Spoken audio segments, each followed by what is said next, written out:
meeting of the Housing and Community Select Committee. I am Councillor Claire Simmons, Chair of the committee, and I will be chairing tonight's meeting.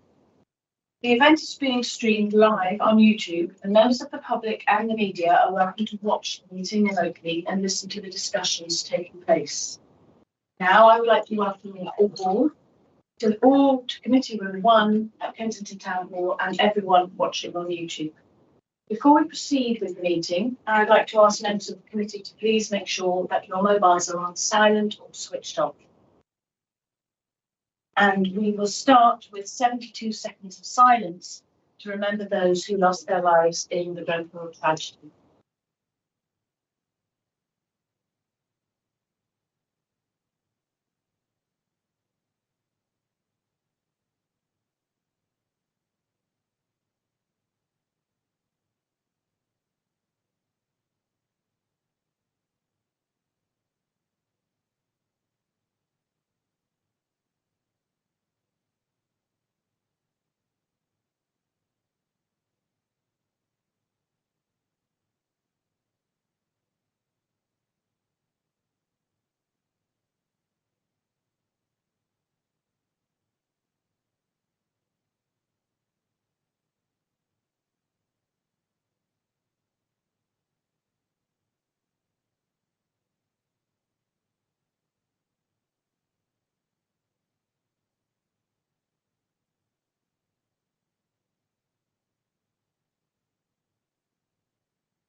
So we will go to paper A1, which is apologies for absence, and we have received apologies from Councillor Hamish Adorian. So on to item A2, declarations of interest. Does any member have an interest to declare? No.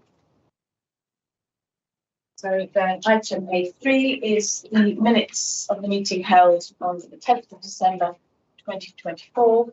The action tracker and the minutes of the previous meeting have been circulated. Does the committee agree to sign them as record? Agreed. Yes. And I would just like to draw everyone's attention to item 11 on the penultimate page,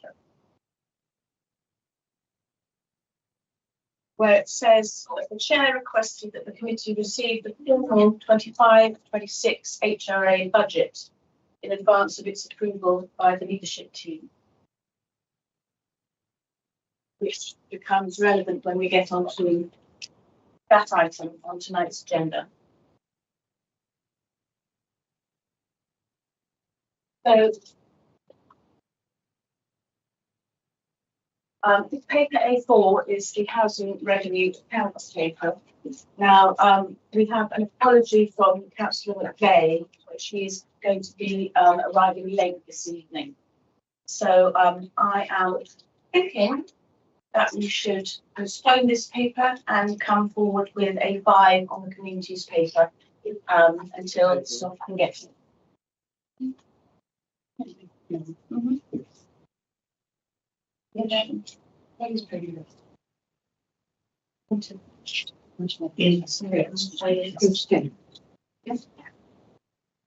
So in that case, we are looking at paper A5. There's performance information for the communities department. And this paper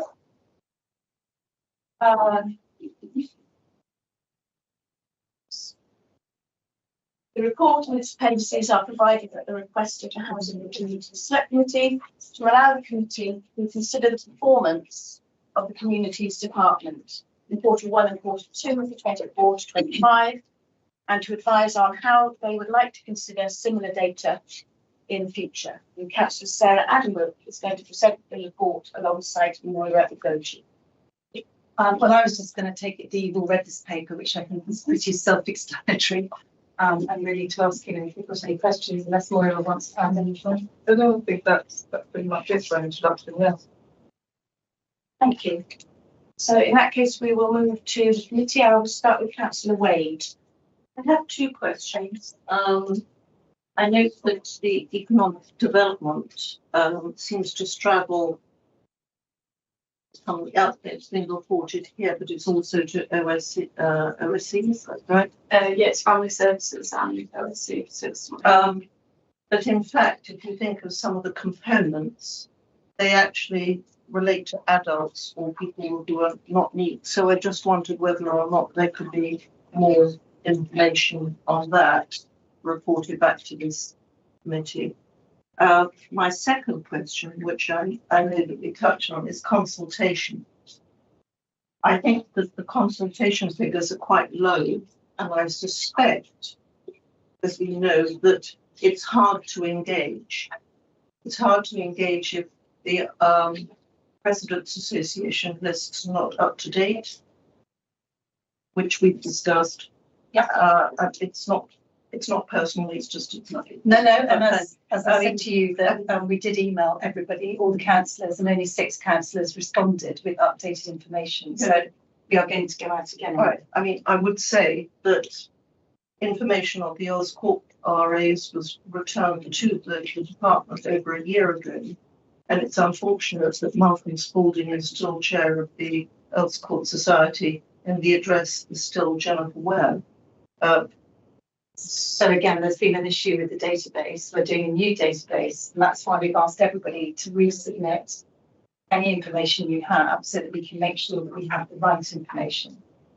Right, but I think that it follows on that Presidents Associations actually only cover a relatively small proportion of our residents, and how the department is looking at better ways of actually getting this information out, because you can use Nextdoor, you can use TikTok, you can put it in libraries, but have they investigated any other methods of actually getting information out to residents to be able to comment?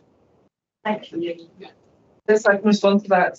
I'd like to note that the department works with the service area as well, because they are the service, the holders of the consultation. We facilitate and support them to do their consultation, and so we provide them with good practice on how they can engage with the wider range of residents and not just solely rely necessarily on a consultation survey, but other ways that they can get feedback from residents. So we do provide advice on what possible other avenues can be used, other channels that can be used to get that feedback. And we rely very much on those teams and those services to actually do a lot of that work with the community.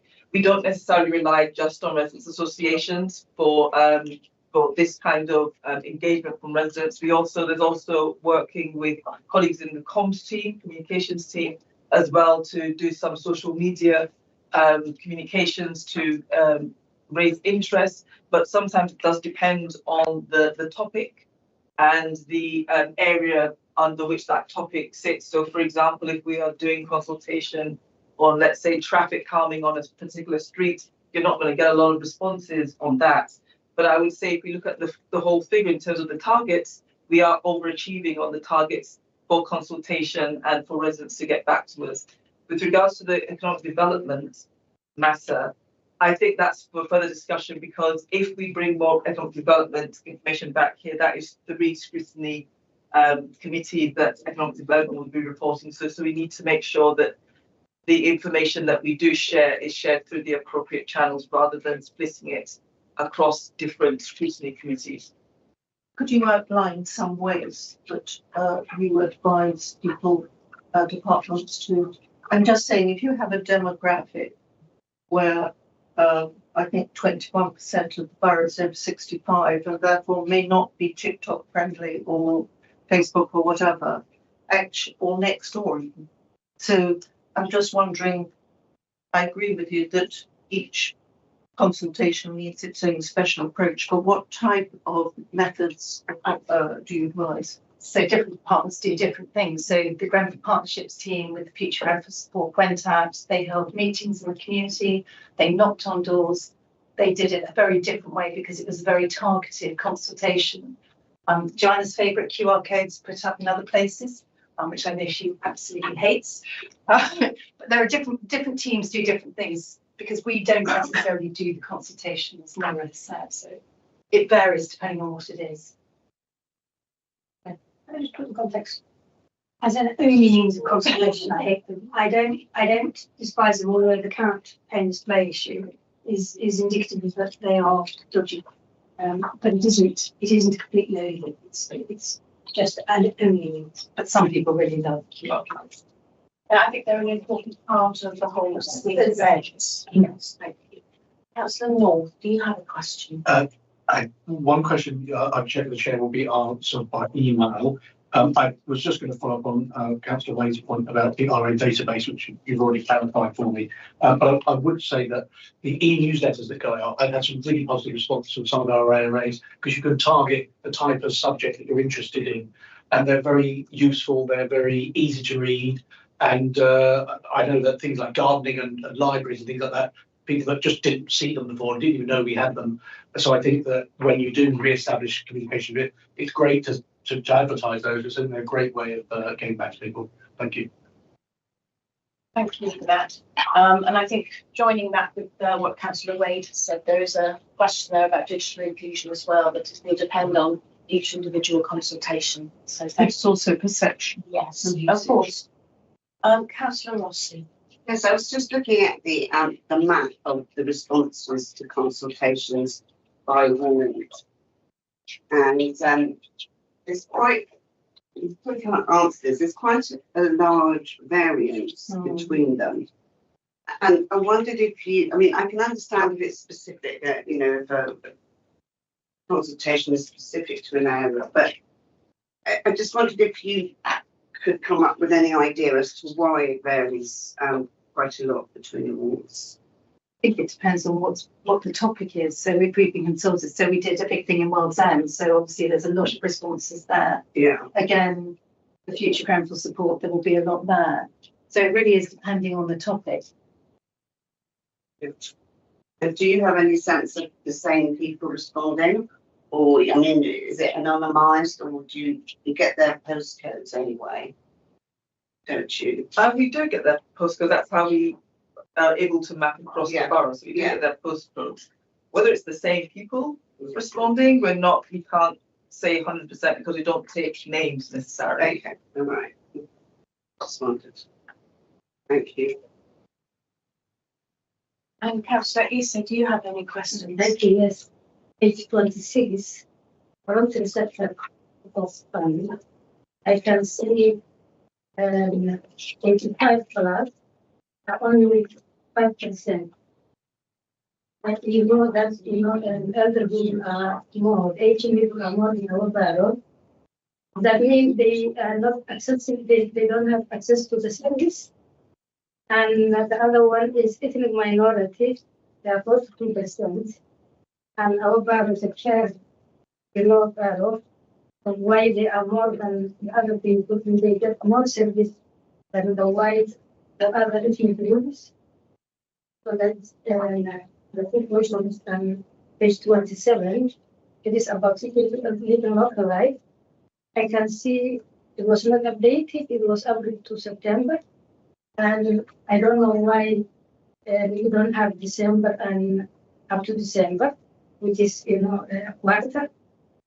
Is that you don't have enough staff to do it, or I'm not sure, these figures are right. So with the City Living Local Life, Why it's not, it was not updated? because the next quarter is being worked on now, and we're just a bit early to give you the next quarter. That's the problem. So they have the figures, but they've got to do the reporting. Yeah, I think January, you might have the report. Well, it goes to the end of December, so I think January 1st is a bit optimistic. And page 26, 5%. I can respond on that.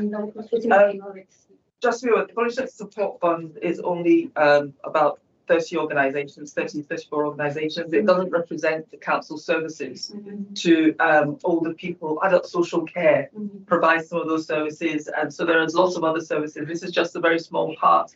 Okay. In terms of working with the voluntary sector, the voluntary sector support fund is about, I think it's about 1 million. We spend over 20 million generally with the sector. So this is just for that small part of our expenditure. It's not for our whole services. And I would say similar with ethnicity, because the voluntary sector support fund is targeted at our most vulnerable and those who are most deprived, then there's an overrepresentation in terms of ethnicity, because that is the community where there is most deprivation, and that's why that is a particularly high representation within the voluntary sector support fund and those who access those services. But again, it is only 30 organisations, larger organisations, talking about the main fund. There's only around 30 organisations, so it doesn't represent the council services as a whole, because there is a lot more. This is only a small portion of what we deliver as a council to the community generally. Yes, I understand, but we have more vulnerable white people and and other ethnic groups. So I think this has to look, because it has to be fair. That's a fair point, and it's a conversation that we can have with the providers about who they target, some of whom actually target very specific groups, and we made a conscious decision to fund those organisations. So it's not necessarily that it's a universal service. Some of these organisations target their services at very specific groups, which also is a reason for that overrepresentation. Yes, I understand, but it has to be reviewed. The voluntary support fund is for the next 3 years, so we can review it at that point. But we can look across the council, see in terms of our services generally to residents what that proportion is. But this is a very small part and a very specific funding regime. With regards to City Living Local Life, this is actually able to September, because the whole report is quarters 1 and quarters 2. So that's why. And for example, voluntary sector support fund, we would not have the quarter 3 yet. And for a lot of our reporting, we are only getting quarter 3, and the time frame for producing this report, as alongside the other time frame of other reports coming through, is the first 2 quarters, and then the second 2 quarters will be reported possibly in May. So we wouldn't include that in this report. Thanks. Councillor Guardian, it's very frustrating, that time delay, because essentially the information is out of date by the time it's in front of us, and possibly to yourself. If there is any way of shortening that would be much appreciated. As regards this specific report, information, advice and guidance.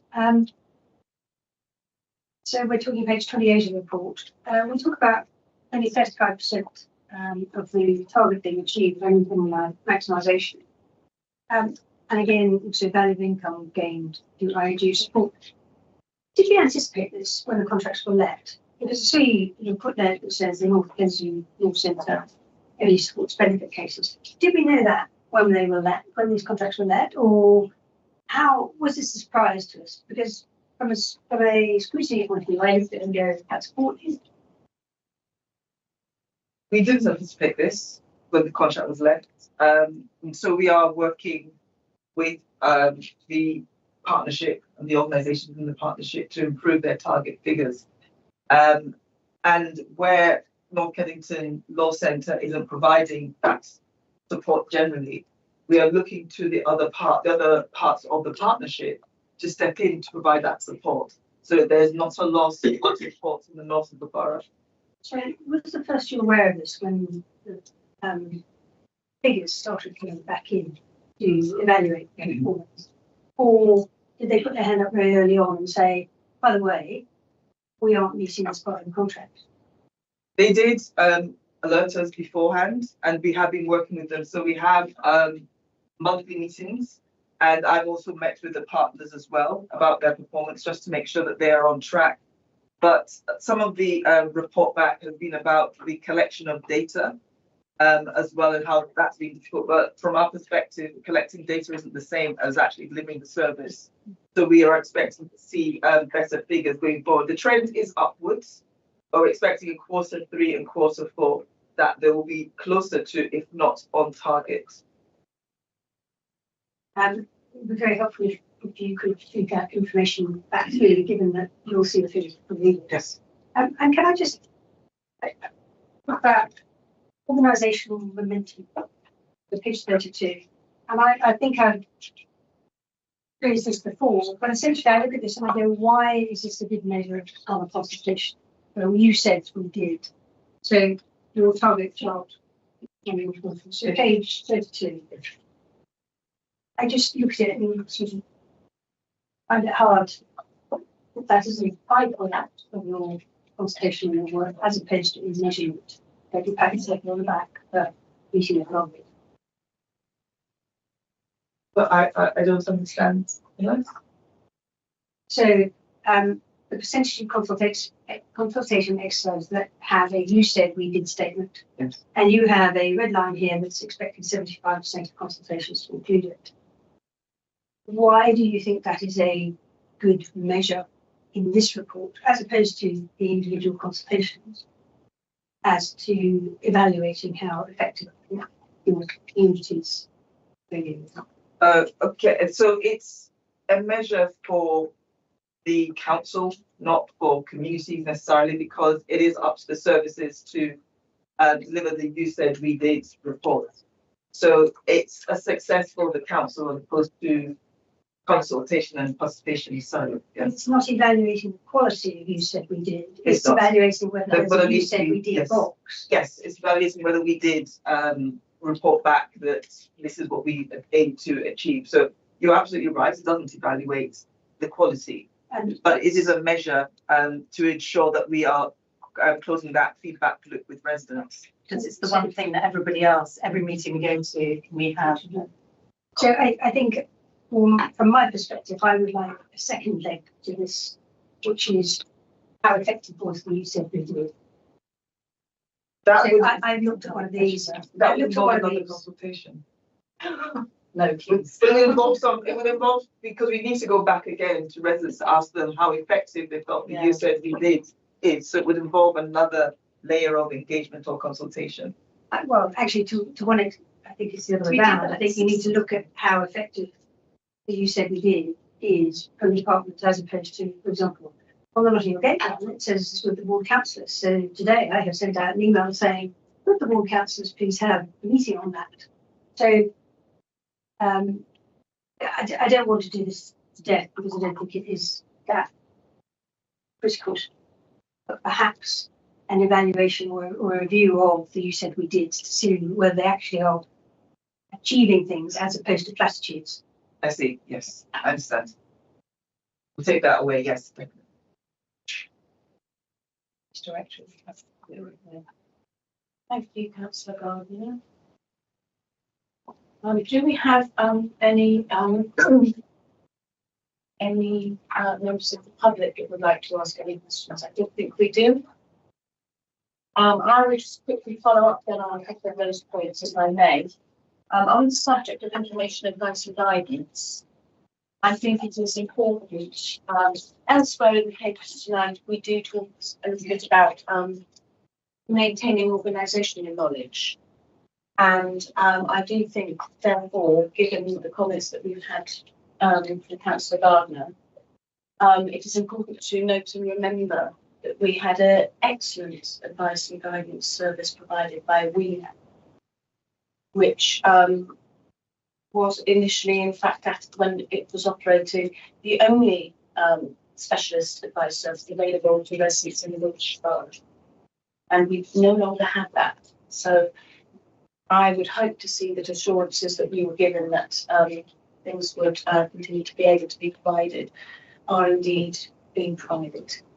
That was just one note. I wanted to say a little something, if I may, about the CLLLO. Because that is broken down. That's on page 27.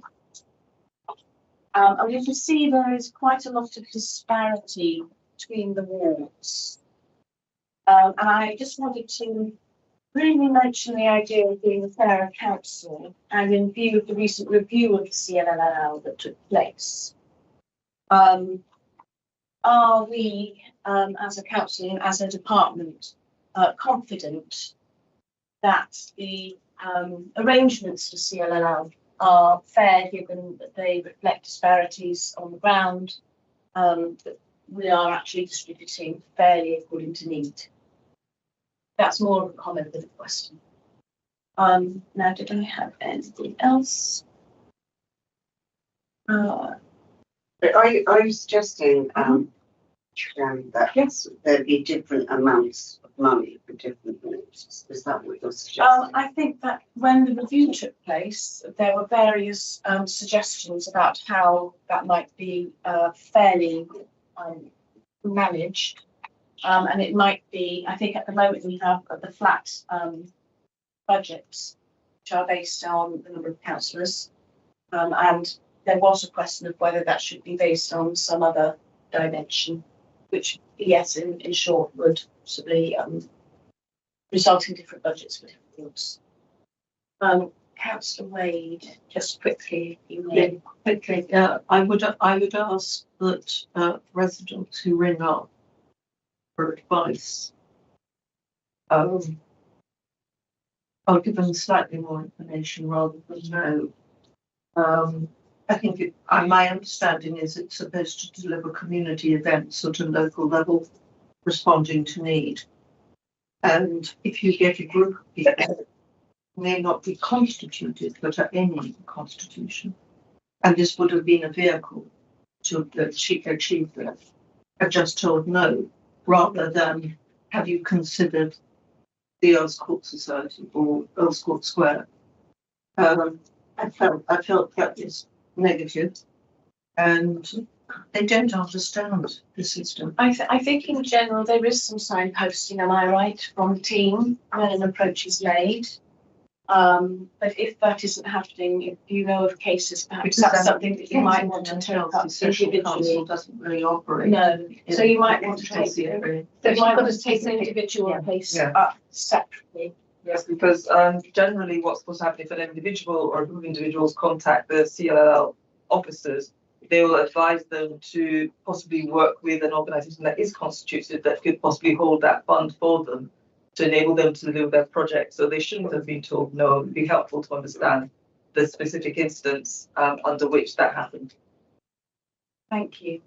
And I just wanted to say very quickly on the subject of consultations, I think a sensible point has been raised about how valid are the consultations if the response rate is very low. And I think that we do have an item on the horizon of our work programme about deep dive looking into consultations, which I understand is complicated because they're done by the relevant department.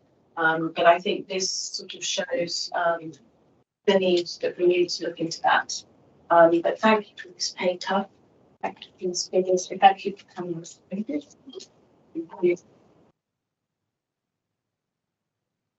So we will now move backwards up the agenda to item A4, which is the housing revenue. And this report is provided at the request of the Housing and Community Select Committee to provide an update of the HRA budget proposals submitted on the 10th of December that will be considered by the leadership team on the 12th of February 2025. Councillor Sophie McVeigh will present the report alongside Dan Hawthorne, Sir Holdings and Neil Isaac. Welcome.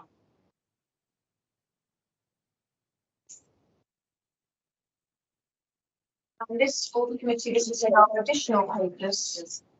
Do we all have the papers?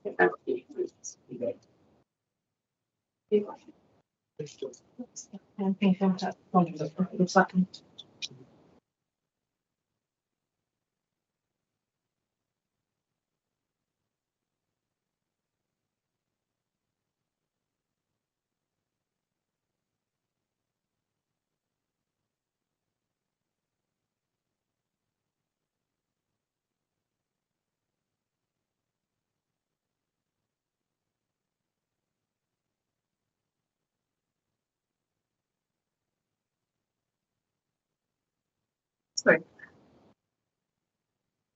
Please go ahead. Thank you, Chair. Yes, so we've crammed this into your already very packed agenda because of the concern about, raising this again in public now we've had the final figures. There was a little bit of a confusion on Friday when we were kind of getting all the papers together, because at the same time we were also getting together the papers for the joint leadership team meeting next week, and so we were kind of pulling together two lots of HRA papers, so the ones that you got, did you get the Relation on Friday, or did you get the first one? The Relation on Friday? Published on Friday. Published on Friday. Published on Friday should also have included all the things you saw before in December, and there should probably also be a bit more of a covering note in regards to what was going to the JLT. But that's why just now you've just been given what you had in December as well. But I don't know if you want to say a little Yeah, about that. I think. Process. The part situation we're in, the very significant difficulties that we've talked to you before about for in balancing HR budget business plan means that we've been revising our approach right up until very close to what would be the decision of the February leadership team to approve it. Most of them we like. And as you know, this was only added to the agenda for this meeting relatively late because it wasn't on the agenda plan. So the Councillor McVeigh said we have now got a draft report from the leadership team, but we haven't, which was finished at the end of last week, and we haven't had a chance to share that with all the members yet. We could have published it as part of the papers for this meeting, but that would have meant that you and the public would have seen it, or the leadership team would have seen it, which is not a hugely comfortable position for me to be in terms of, and I recognise that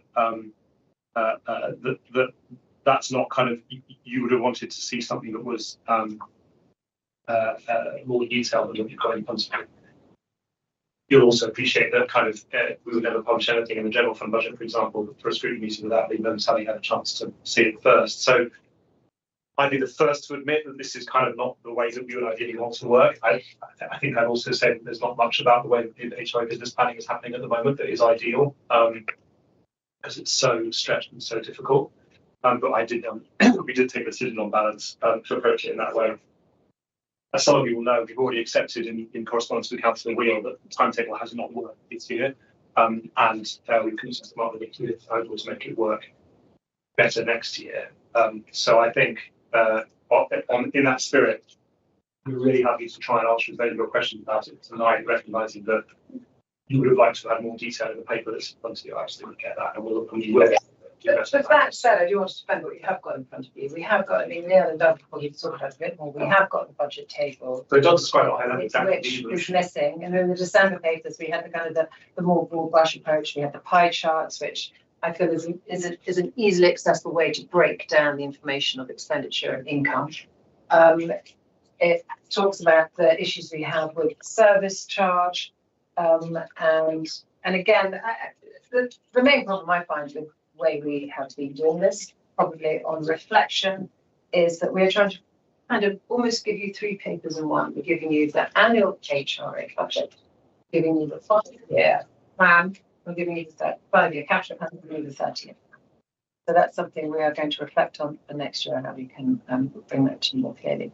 But again, please feel free to ask questions about any of the specifics. Thank you.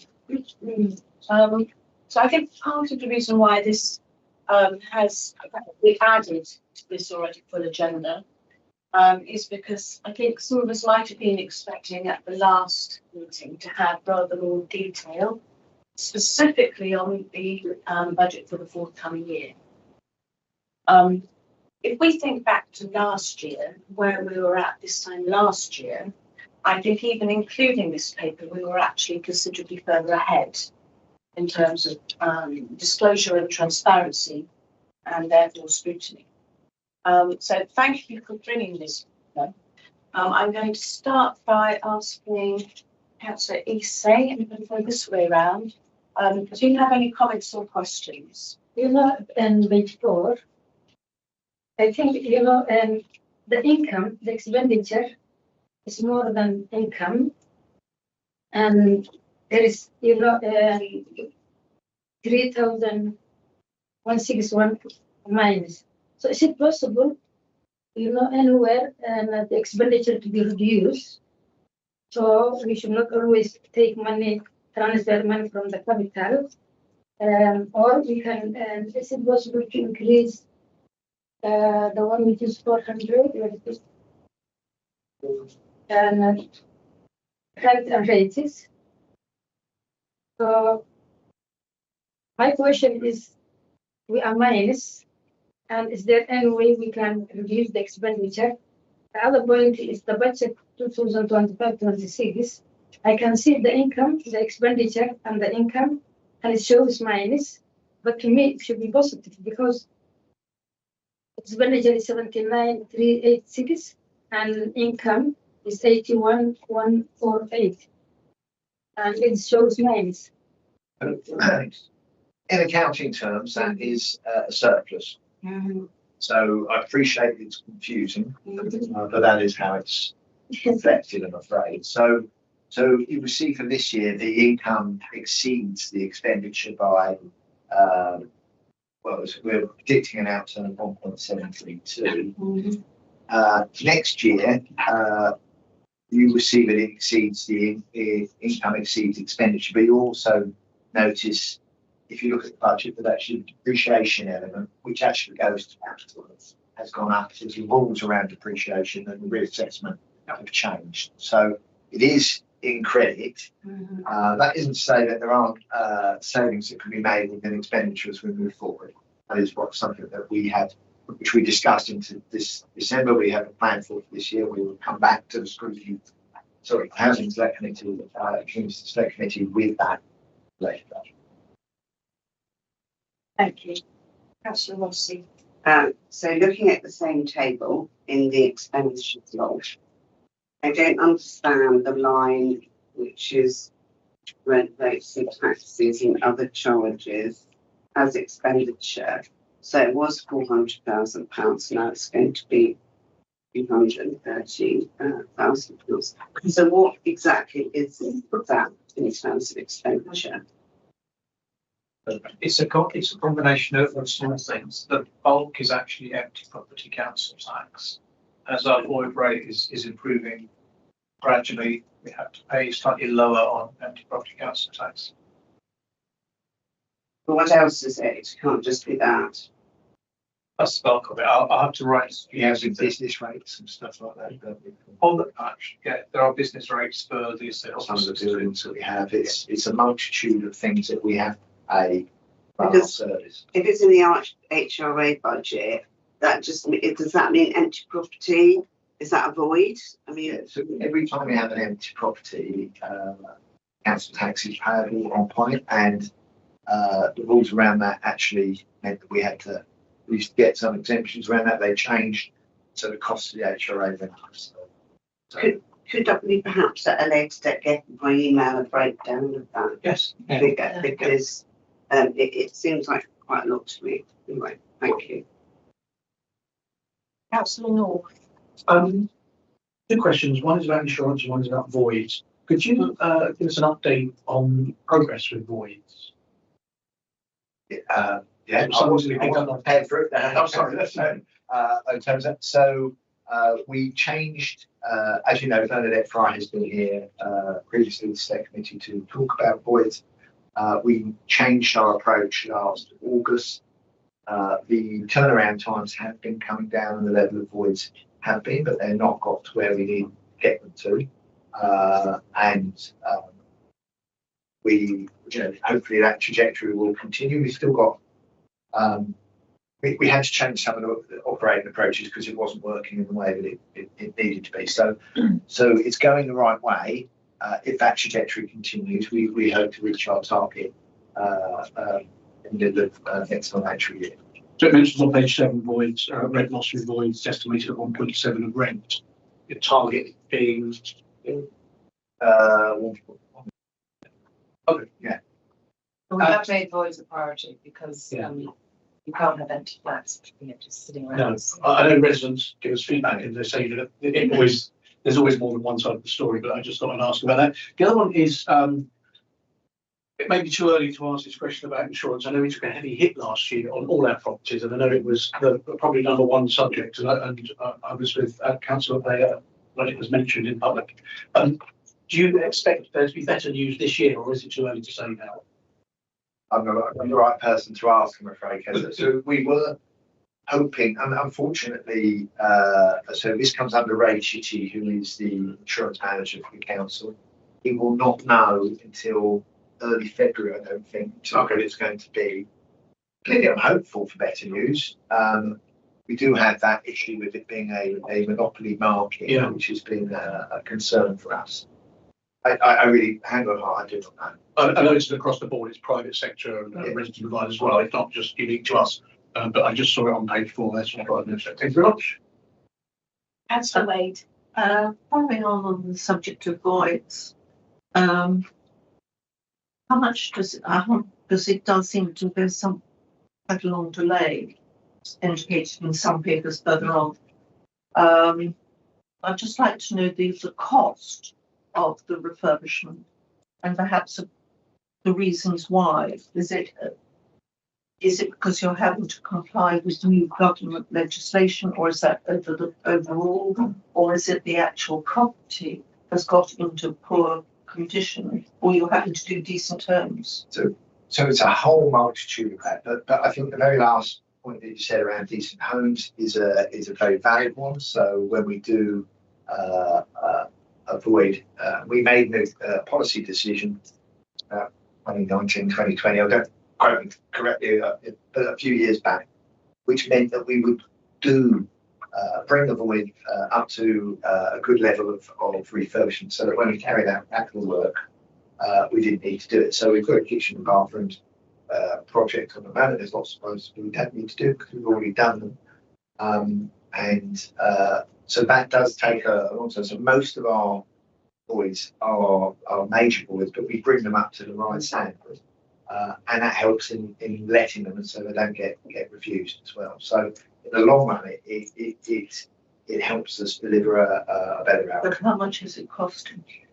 So I don't know off the top of my head what the average cost of a major void is compared to a minor void, but I can find that out. Presumably you do a kind of financial viability assessment. Yes. So well, we had one the other day. Sometimes we do adaptations for specific uses. That was well over £40,000. Yeah, that's quite unusual. But there's a range. So I don't want to quote a figure because we have a budget and we are able to deliver it within that budget, but I might be incorrect, and that would be wrong for me to misinform. Because I've got an idea where at the same time, so you've got the loss of income at the same time as expenditure. On page 7, new tenancy GLES at social formula rent plus 55%. Is that social rent or is that social intermediate? Social rent. Social rent. Thank you. So, let me ask, is the national insurance for just this year, or does it count into future years as well? We know how long? It's forever is Until we further notice. yes. Yeah. That's very welcome. Councillor McVeigh, you mentioned in your introductory remarks on the service charges. Yes, so the changes that from what you saw in December, we have some good news in regards to national insurance and pensions, but the service charges we worked out that we were not collecting what they were actually listing. I don't know, Danny, if you want to talk about that. Well, there's only on some of them, not on a couple of issues. On grounds maintenance, we need to understand why that is. It reflects about an average of about 20p a week extra that we have to catch up. So it's not a huge amount on the rent, but it does have an impact. And caretaking costs are going up above inflation because the caretakers are on a lower wage than most of our staff, and the pay settlements have been such that there is a set lump sum to those that are on a low wage, so they get a much higher level of wage increase, which I'm afraid gets passed on in service charges. So does that mean? So 6.8%. Right. So on page 3, where you say service charges are increasing in line with rent increase, i.e. 2.7. Are you saying in some cases that's not the case? In those two cases, yes. We did say in the report in December that we would be reviewing, that there wouldn't be actually. So What is the position? So I've just explained that it's grounds maintenance and caretaking will not be in line. So what is it going to be? And So 6.8% for the recommendation, of course, it's not, it needs to be approved, is 6.8% for caretaking and 10% grounds maintenance. But the 10% for grounds maintenance equivalent difference between inflation and that would be about 20p a week. And so how are you relaying that to tenants who are expecting 2.7 rent increase? Well, service charges, there's a fundamental difference between rent and service charges. Service charges are there to pay for the service. So if the service goes up and down, so heating charges are going down because the heating costs are down. So it's never going to be exactly the same. Or else what will happen is that we will be losing money on service charges in some areas and maybe gaining money on others. So you need to adjust it as you go along. But essentially, it's meant to wash its face. Absolutely, it's a service charge. And then just to come in about the heating energy charges, we're hoping to get a reduction of about 10% in that. So that's the average. So I think that Joanna's question was, how are we telling the residents about any rises? So it will come in there in the letter that they will get next month once it's been approved. Sure, thank you. Anything else? No. So I wanted to ask just quickly about this graph that's on the back. We are now looking at 30 years, so we're moving away from next. How does the line begin to go up? basically, because by then, hopefully, all our stock will be in fantastic condition, so we don't have to do so much major works. We don't have to keep borrowing more money for major works. It's my basic understanding of it, but I don't know if you want to elaborate any further details. That's it. The equation between extra borrowing and inflation-linked rent increases finally starts working in our favour, in the HRA's favour. In about 20 years' time. And this is based on assumptions around the rent increases over that period as well. Thank you. The last time we had this graph, it said CPR plus 1%. Wasn't that the title? I mean, I understand it's 30 years, but I don't really know what we're looking at. Is it the increase of, is it CPR plus 1%? So the assumptions that underpins, the assumptions that underpin the graph are on the preceding page. And one of the assumptions that underpins it, exactly as you say, is that rents will go up by CPI plus 1% over the period of the business. And we know that government committed to that, or consulting on committed to that for the coming 5 years. Beyond that, we just have to make a projection about what that would be. Yeah. So when we compare the two graphs, which came to the TCC, and we're in our last paper, thank you very much. The difference between the line that stays down and the line that comes up is Rent is the plus 1%. So one is over 30 years, one is over 5 years. okay. Thank you. Perfect. So that makes some sense. And as you say, it's you just have to make a judgment. There's no right or wrong way. I think certainly from my point of view and possibly some other members of the committee, I think the question was in terms of actually understanding what this is showing rather than to change in that assumption. Yeah, thank you. That. And I had a question about service charges. So increase in line with rent means 2.7.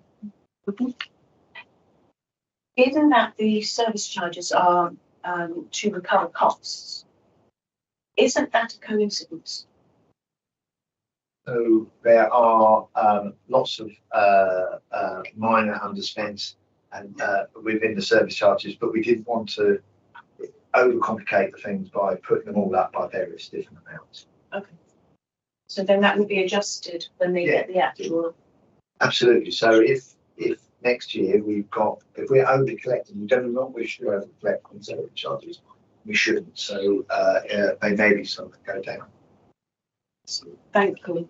So I don't have anything further to add on that, except to say that I think there is a question going forwards around timetabling.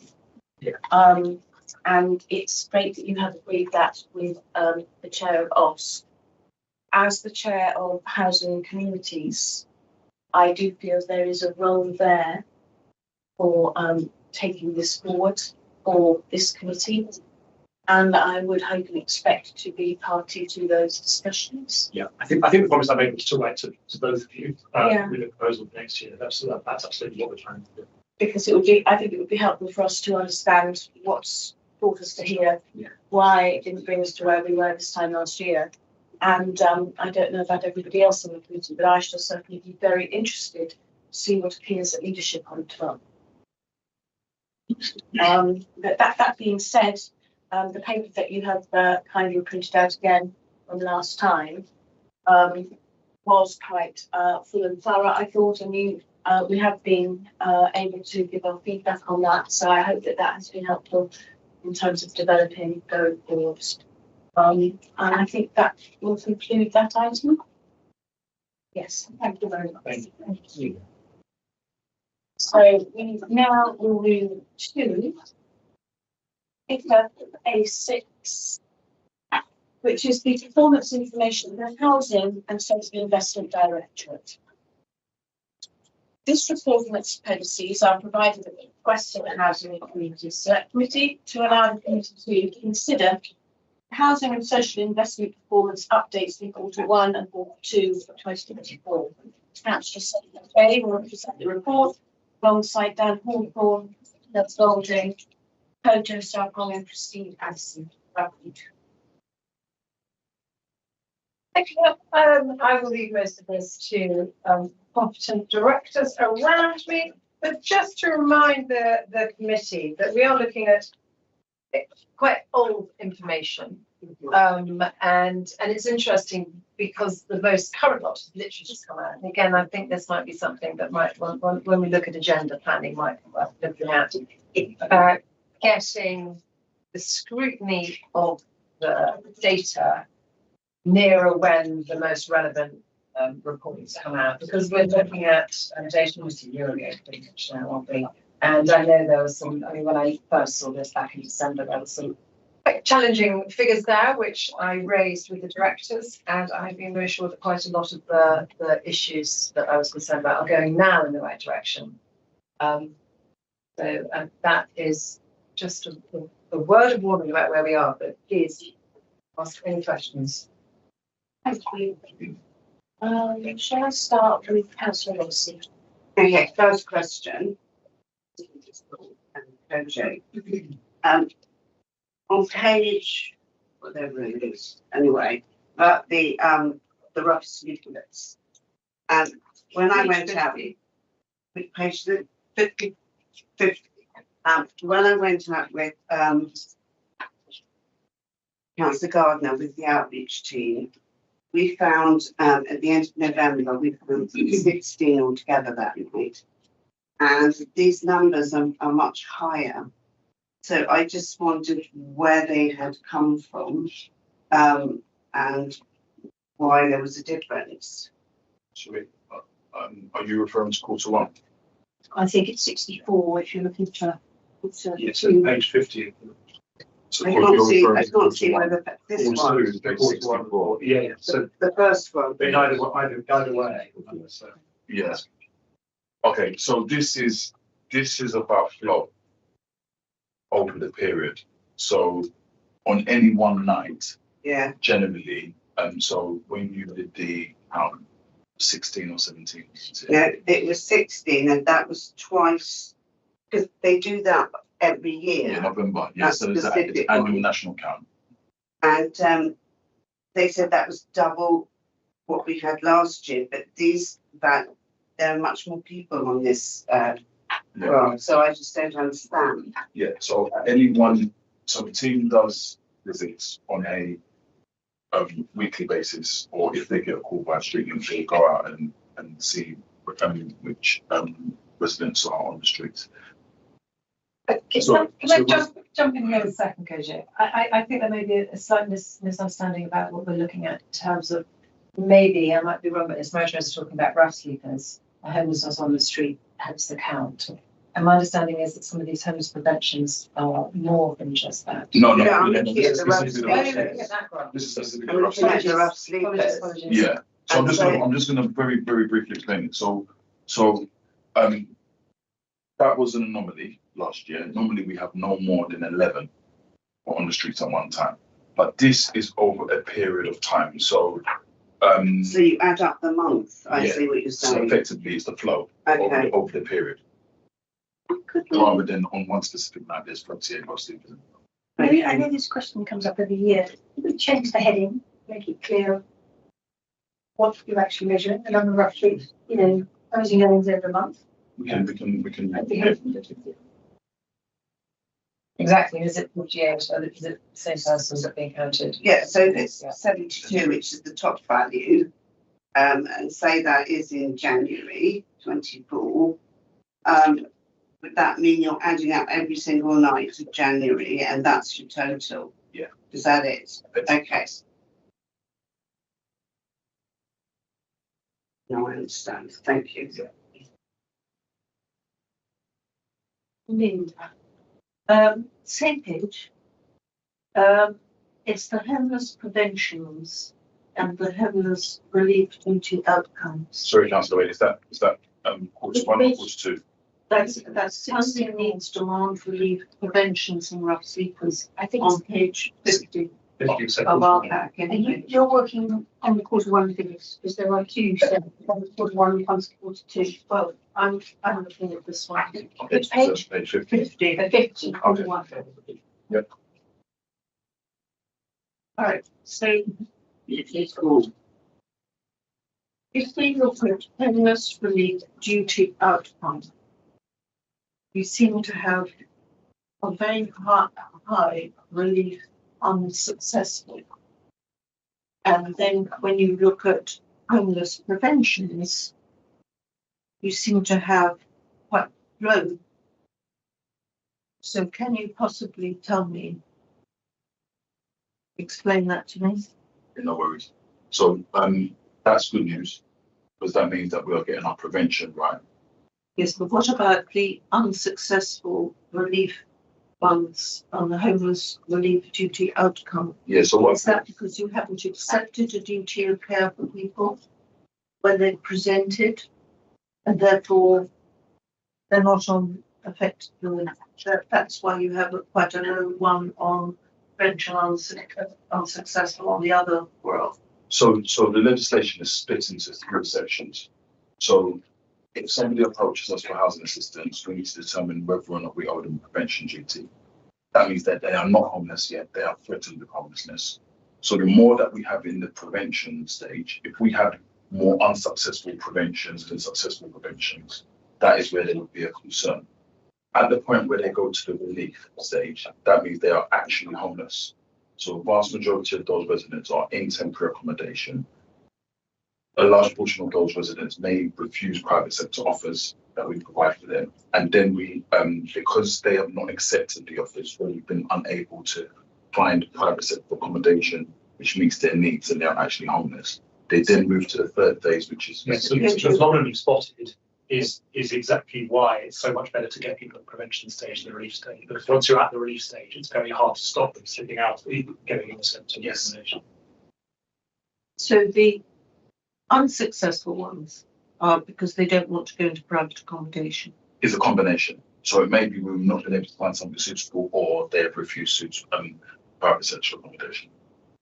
Because it's quite interesting looking at these quarters, because we know from experience that in fact it can take up to about 10 months or whatever. So at what point do you calculate those figures? So these are. If somebody presents to you in January, but you actually then potentially either discharge your responsibility or find them a suitable accommodation in October, at what point do they fall? Well, it's each of the duties that last 56 days. So if they came in January under either the prevention or the relief duty, by October those duties would have expired, and they would be if we hadn't managed to relieve the migrant field prevention intervention or relief intervention, then they would by definition have been in the pink column on the relief graph and would be in temporary accommodation. Yes. All right, you're saying that 56 days, but in fact, if people do present, and we just know from practical experience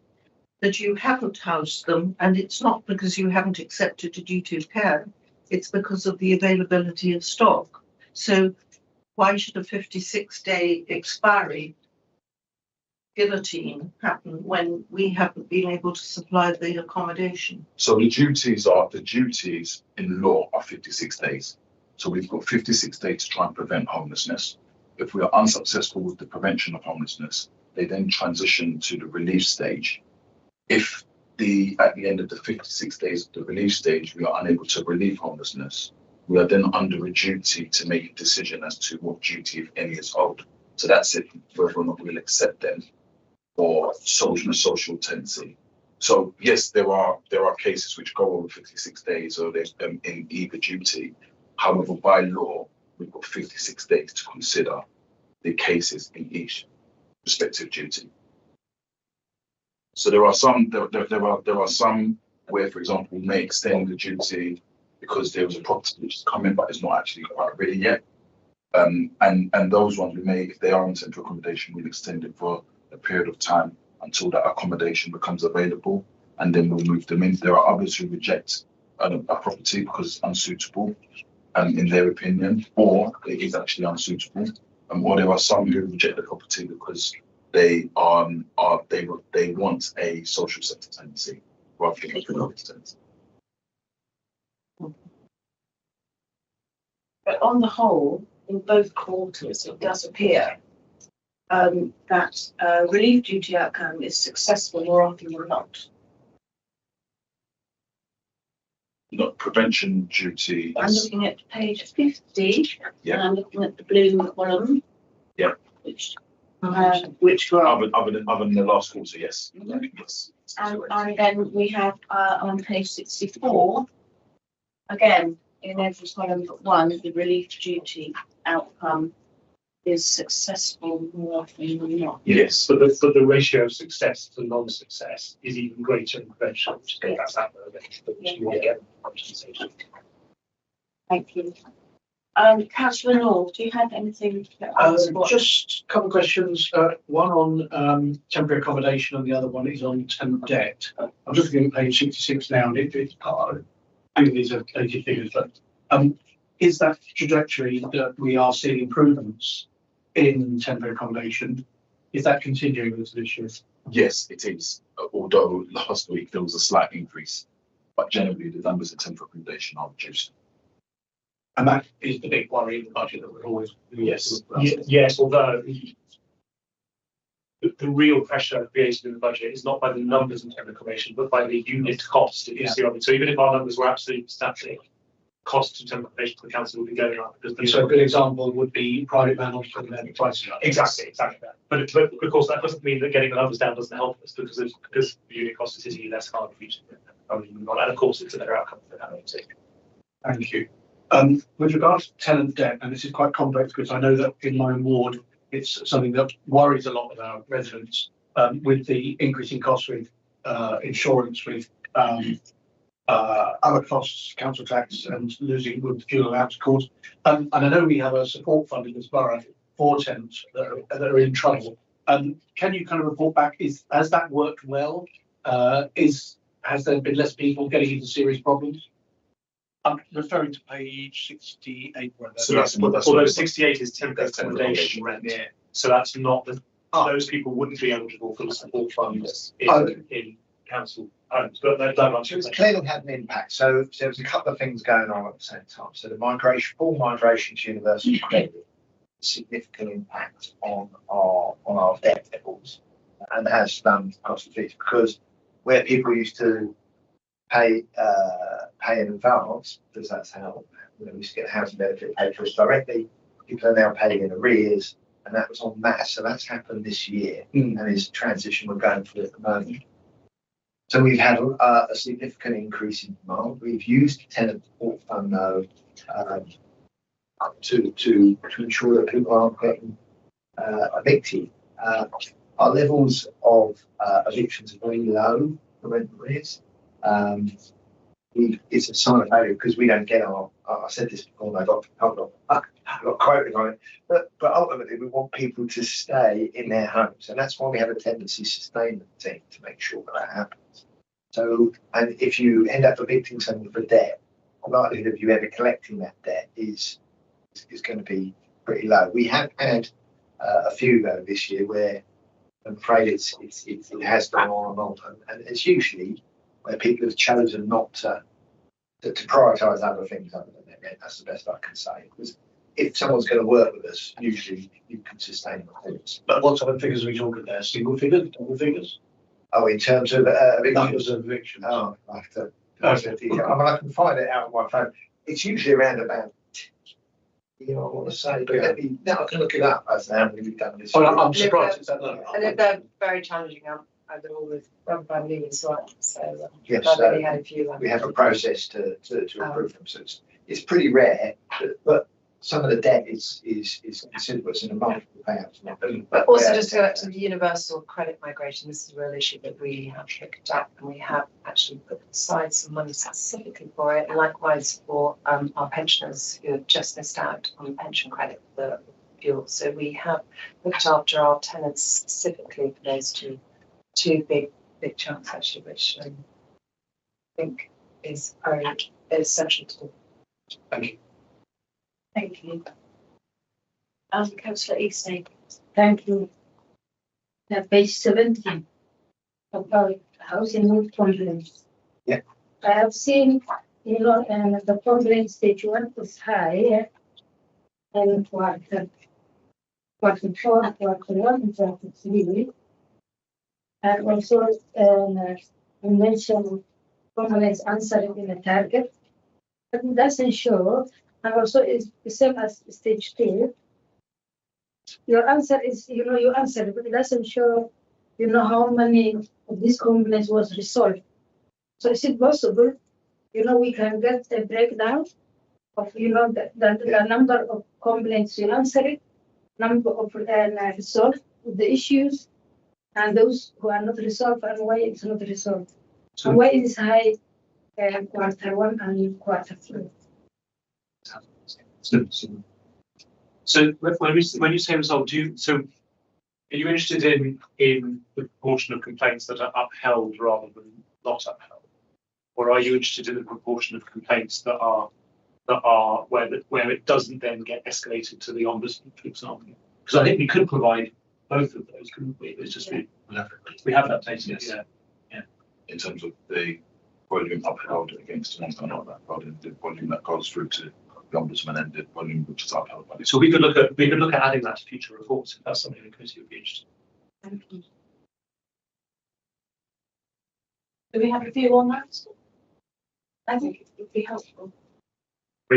I perhaps should have said in the introduction, we're under this item, which comes twice a year, we're always interested, not only, as it were, in questions and feedback on what the data is telling us, but also what data you're seeing and how it's presented. So it's certainly. I think in general, some of the graphics could have a bit more explanation, maybe just in the title, but so that it's clear what you're actually looking at. And that would be helpful.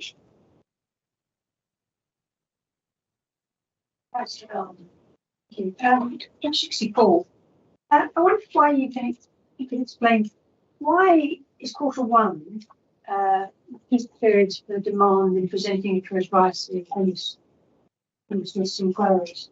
Sorry, So the very first unit 64. On 64. Yeah. Which was so the top left hand top. Yeah. First one. what is it about quarter one that hits peaks every year? It's all about that's April, May, and June. Yeah. That's a really good question. Time you'd expect it. Yeah, that's a really good question. I don't know the answer as to why which one is usually higher. To be fair, maybe some of it might be part of our data reconciliation at the end of the financial year. But I can't say right now why quarter one is higher than throughout the rest of the year. There's a year-on-year increase in homelessness, but I'm not sure what it is that makes quarter one higher than maybe quarter one is. No, that's why it's unexpected. We could take that back and have a look into it with the team. Yes, and indeed see if there's anything that you could change, or that either that triggers it, or that you could be set up for it, or indeed try and get it to as a graph. Well, it might also show us where we could be targeting some prevention. On the next page, I'm just intrigued that the common housing register was falling and is now increasing again. Do you put the fall down to your preventative work in terms of trying to keep people in tenancies, or why do you think people were dropping off the register and are now coming back on?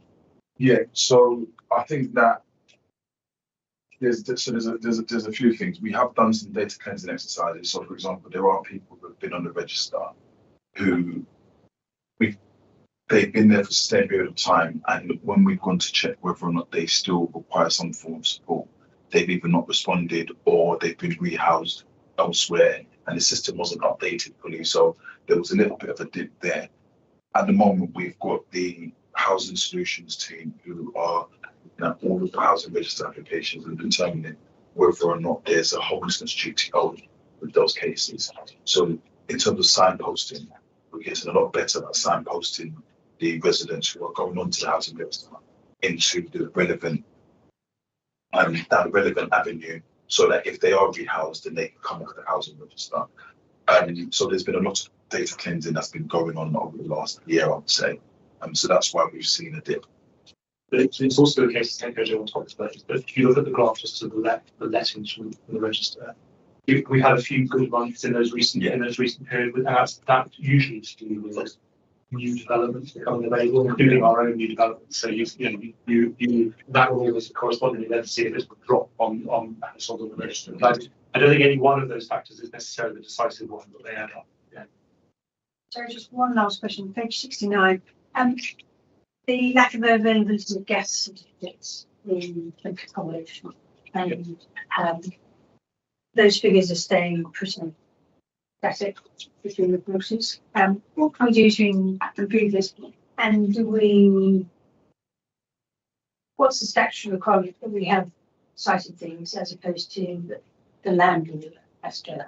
Yeah, so with this, if we haven't got a copy of it, we cannot say that they actually have a valid gas safety certificate. However, that doesn't mean they don't have one. So what we need to do better, which is what we are working through, is ensuring that we are getting all of the up-to-date gas safety certificates from the landlord, so that we've got the records with us, that it's not with the landlords. And then the ones who haven't got it, working with them to try and get gas safety certificates. And if they're not complying, then looking at moving the residents. In terms of the actual compliance, it is the responsibility of the landlord. However, we do have a duty to provide residents with suitable accommodation, and safety of the accommodation comes under that umbrella. So even though it's a responsibility for the landlord to ensure that they have an up-to-date valid gas safety certificate, we do have a legal responsibility to ensure that and it's legal, therefore challenged on suitability by a resident where the gas stations cannot be used. Yes. It doesn't seem to be going down. That statistic, both in this quarter, previous quarter, and the previous quarter, was around 48, 50. Yes. 50%. Yes, I think for quarter three though, it has slightly improved. So we are good. But even though it has slightly improved, it's not where it needs to be, and this is what we're working. We will settle it now, and it needs more work. Exactly. So I wanted to ask, if I may, again about the universal credit transition from housing benefit. Because am I right to understand that there is an interim period that it is not seamless? There is a gap between the two benefits. So Which would yes. result in arrears for anybody transitioning. So in terms of the payment for their rent, most definitely, and that's where we are as council. So we are offering support for those people going through transition to help cover some of that, because you go from a period where you have had your rent paid in advance by housing benefit to a period where you were going to get your money 5 weeks later, and then you have to pay it all back to us, and you do 5 weeks in arrears. But you don't get paid for those 5 weeks, so there is a gap, which is there is some transitional relief arrangements, I believe. Okay. But I know we help in terms of that rent. So I'm not a welfare benefits expert, so we can. I think the rules around transition. I certainly wouldn't like to see it if hypothetically there was any casework in my email box about somebody being served a notice of recession in that circumstance. I would like to see that, and I'm sure that Councillor McVeigh wouldn't either if she had hypothetically seen it today. Councillor Wade. I think I'd quite like more detail on that, because that's definitely coming up with social providers, which are being hit with the same problem. Okay. Those residents don't have access to your slush fund. So, and it doesn't seem to be, I think L&Q, for example, have got a number of cases that are coming up the pipe because they're being told, oh, well, you're either 1 week out or you're whatever. So I think clarity of what the position is and what mitigations we can. And also, I think for registered providers, I wouldn't use the term that you referred to, but I would hope and expect that registered providers might have some sort of fund to support their tenants going through that, because it really applies to everybody. It would be useful to find out the social providers are actually providing that same sort of support. Yes, exactly. And we can maybe discuss that at our registered provider forum, which is coming up. I wanted to also ask about the complaints. We have talked about perhaps some further detail on that. And what I'm wondering in particular is, and I'm not necessarily, I think it might be too onerous to have it in a report like this going forward, but I am wondering whether there's any learning to be had in terms of any recurring themes around complaints of what they may be about, and if that's maybe sort of helpful to inform services going forward. So that's a really integral part of our work. It's really, I've worked in places before where we've used the phrase, it's free feedback, it's free market research, you've got to be making use of it. So we do a lot of work internally. I think I'm right in saying that the corporate annual complaint report says quite a lot on this topic. But I think because it's as it were a bit more narrative in nature, that kind of work, it probably wouldn't make sense to try and incorporate it into this report. But we would be, if you wanted to include in your work programme something for us specifically to talk a bit more about how we do that and the kind of things that it brings out in housing, I'm sure we'd be happy to have a kind of a more qualitative discussion about that, because there's a lot of work that goes on in that area. So we've definitely got some things we can tell you about. Okay, thank you. And I wanted to ask also about voids. Before we go to voids, can I be clear about what information are you after? So just checking up what I have about. Was it specifically about universal credit or about benefits in general, or about tenancy support fund, or just all of that aspect of how we support our tenants? I think it was mainly about the inevitable 5-week gap that is created and how we are supporting the benefits impact on that. We can get back to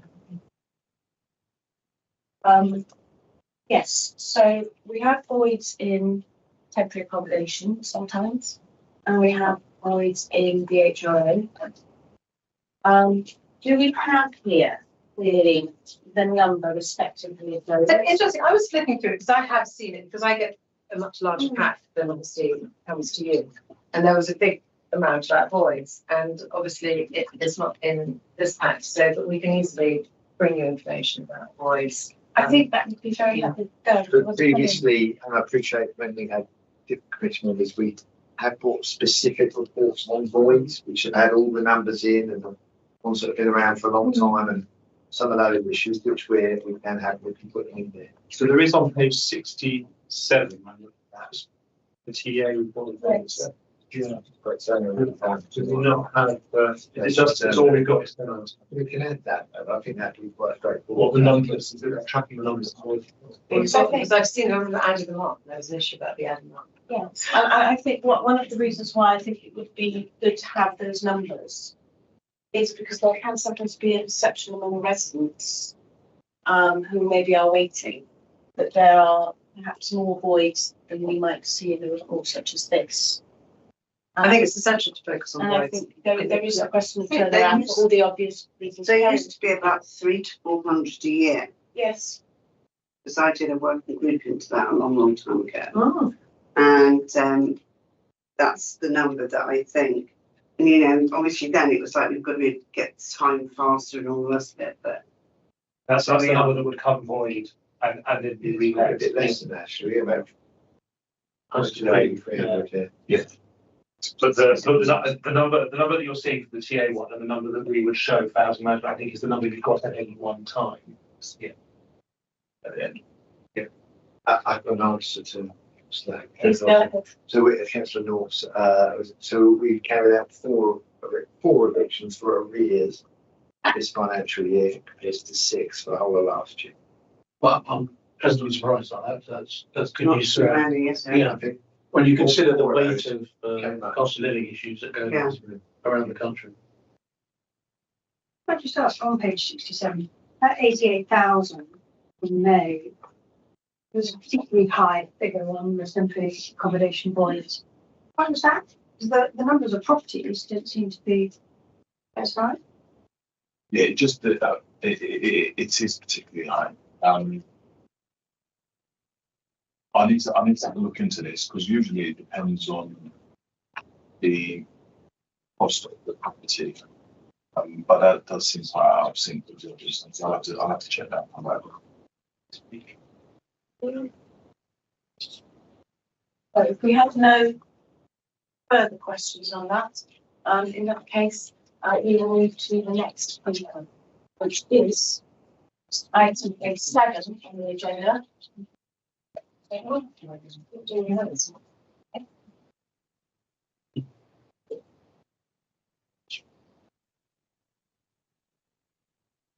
So this is an update on the Social Housing Regulation Act 2023 progress. And this report provides an overview of major legislative changes introduced by the Social Housing Regulation Act 2023 and the new enforcement and regulatory powers of the regulator of social housing and the Council's response to this. Councillor Softman today will present the report alongside Glenn Hawthorne and Doug Bulletin.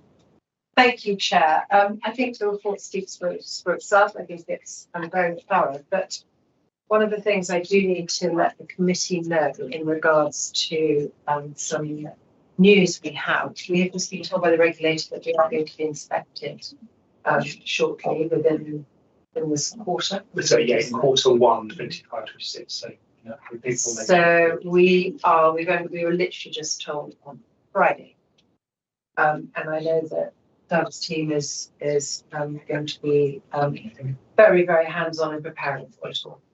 And as you know, the social housing regulatory consumer standards are very thorough, and they are new for all councils. So generally in the past, the housing regulator has inspected housing providers, and now they have extended to others.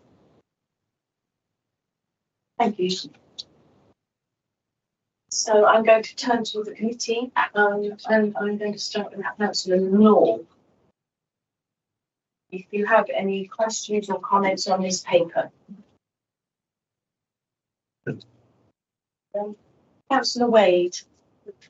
My only comment is that my understanding is that one housing association or social housing provider has a problem, they have to self-refer. That is a concern when you consider that some of the, I think it's 70% of our housing provision is within the RP sector, and we have very variable standards. So Notting Hill Genesis was downgraded, and that was primarily on financial. Then you get the problem that you had with Octavia, with maladministration, having to amalgamate. So I am concerned. I can see that there's some good aspirations there, but I'm concerned that some of our other providers under council will not perhaps self-refer. I think that is why there is a regulator that any land, it applies to any level, including registered providers. I think our main focus for tonight would be that to understand the framework so that we are across it, but also to understand what the council is doing to ensure compliance and how far we're getting with that, and also the impact, I think, and the cost of that extra work and the impacts of that on budgets as well. So thank you for that, Councillor Wade.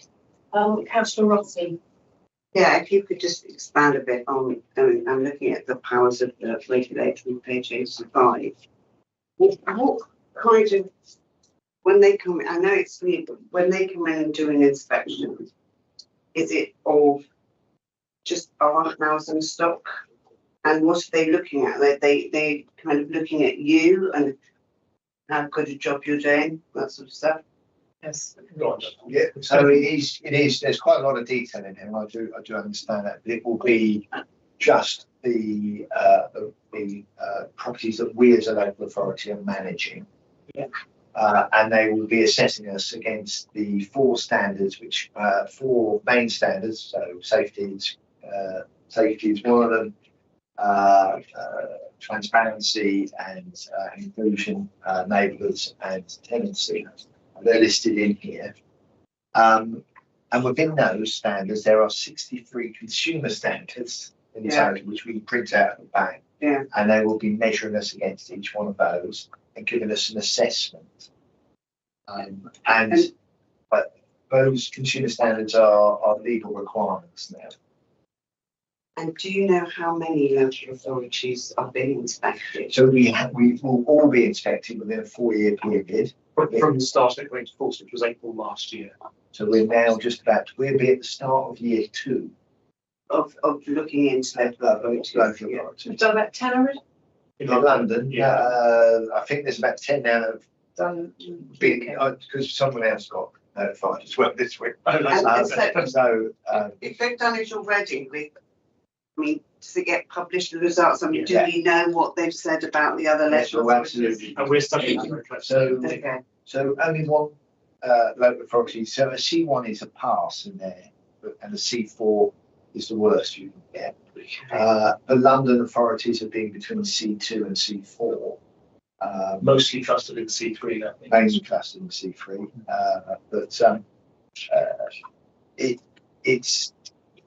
It will vary. I mean, that means there are a number of things that need to be improved. We have set out where we think our risks are with them.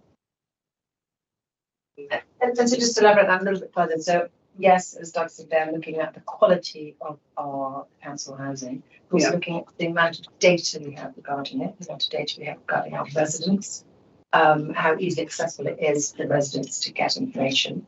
So it's looking at our website, it's looking at our governance, so how well informed our leadership team, how well informed are the councillors, what's the scrutiny process, how engaged we are with residents, like for our TCC. So it covers pretty much everything to do with Doug's well. So it sounds to me like this is going to take up a lot of your time. Well, so yes, I think. But in a way, there's a risk of placing too much emphasis on the inspection, because actually the consumer standards are a framework for the job.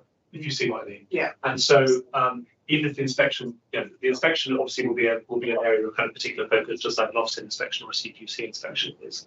But the point is that actually we're not working to the inspection. What we're working to and have been working to over the last year and will be working to after the inspection is getting as close as we can to those consumer standards. And the inspection will just be assessing us on how we're doing in that. I mean, that said, of course, any inspection is an intense period of work. But I wouldn't want to kind of, one of the important things the way to think about it is that these consumer standards are about how we do our everyday job. But I understand that if you do get, say, 3 or 4, it does have a financial impact. Impacts on your borrowing capacity, isn't it? Not for us, it doesn't. It may well. So for our registered providers, they have more than just the consumer standards that are assessed. So So Doug described the C1 to C4 rating, which is how you do it in the consumer standards. There's separate ratings, and I can't remember the letter which attaches to it, which is a different letter, which is your financial rating, which you get as an RP. Is that there? Yes, economic standards. And so a downgrade on that for an RP has very significant implications, but they don't rate the councils in the same way because of course the framework is different. But I think I'm right in saying that the situation you described with Octavia, for example, that consistently poor ratings for an RP would also lead to a conversation with the regulator about whether it makes sense for them to merge with another one, for example, if they can't sustain it. That obviously wouldn't be the case in the council for similar reasons it's set up. So while the consumer standards are and should be the same, the implications of different outcomes are slightly different in the local government compared to the LP sector. Councillor Easton. Thank you. This is about social housing regulation, page 83, 2.7. It mentions, it will be complex, more complex. How complex is this? And when do you think a broader regulatory landscape will be laid out? So the next paper is going to be about the Building Safety Act. So they're the 2 main bits of legislation we have. We've had changes to the way that the Housing Ombudsman oversees housing complaints, and we've had some heat regulations that are coming in terms of disaggregating charges predominantly, and a change in the regulator. So the regulator for us in district heating will become Ofgem. And also within the legislation, we haven't had enacted correctly yet AWAB's law, which is about damp and mould. So we understand what that's going to have, and we're preparing for it. We haven't actually seen the finer details. The staff competency standard, which is people like myself and what qualification I need to hold. And we believe that they're going to be reviewing decent homes too, which will include, we believe, something around communal areas and an approach to zero carbon. So that's the landscape, if you like, of all the legislation. There's one thing I'd add to that, which is that although the Grenfell Phase 2 report didn't recommend any large-scale changes to social housing regulation, it did make some specific recommendations about changing the regulatory landscape, for example, in the Building Safety Act. So there'll be some changes when government announces its response to the report, which will be, I think, in March this year. We can expect some changes in that too to the regulatory landscape. So it's none of it's unwelcome, because all of it is improving the outcomes for residents. There's none of it that we resist, but nevertheless, the kind of managing our way through it, and as Councillor Simmons says, understanding the impact it has on how we prioritise and absorb is a huge task. It will be, I think, at least for the next kind of year or 2 until it settles down a bit. Yeah. Ask.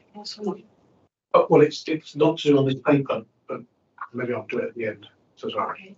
Okay. It's just before they go. I just got one question. Okay. Mr. Garden. Actually, I think this paper and the following paper are particularly good in summarising your position. I have to admit the corollary of it is the cost. And are you budgeting extra for the inspection? And given that we've just had the HRA debate, do you have a contingency put aside for any remedial works that have to be done at speed? So we have allocated a small amount of contingency for getting us ready to be. So we've seconded 4 staff basically to help drive through the improvements, and that started last year. And we've done quite a few things that mean that we are, in our view, now compliant with a number of the consumer standards, but there's still some to go. There are some things that come out of this though, which leads you to think, well, actually, if we're really going to make some real differences, maybe there is investment that we need, certainly around IT, which can help us get to where we need to be, and others do. We're always looking at what others are doing, because everyone's got the same consumer standards. So if someone's doing it really well and they've got it, then let's have a look at that, see what we can take, and that will come with some costs. So we are actually going to have our IT reviewed. That's costing a modest amount, but from someone who understands the business, if you like, across the housing, so how we can move forward. So there is some cost to it, but there aren't going to be things that come out and say, oh, you must do this, because we should be doing that anyway. I mean, the cost should already be kind of baked into our major works, basically, in that kind of aspect, on our repair service and that meetings. It could be a speed thing. Yeah. Can I turn to page 107, appendix B, AB7, the FRA actions, the backlog of actions relating to fire risk assessments. Clearly there's been a breakdown for the contractor. Could you elaborate more and how we're making sure this doesn't happen again? Okay, we can do. There is a paper on fire safety in 2. Doesn't come up. I think it does mention it a I don't little mind. bit.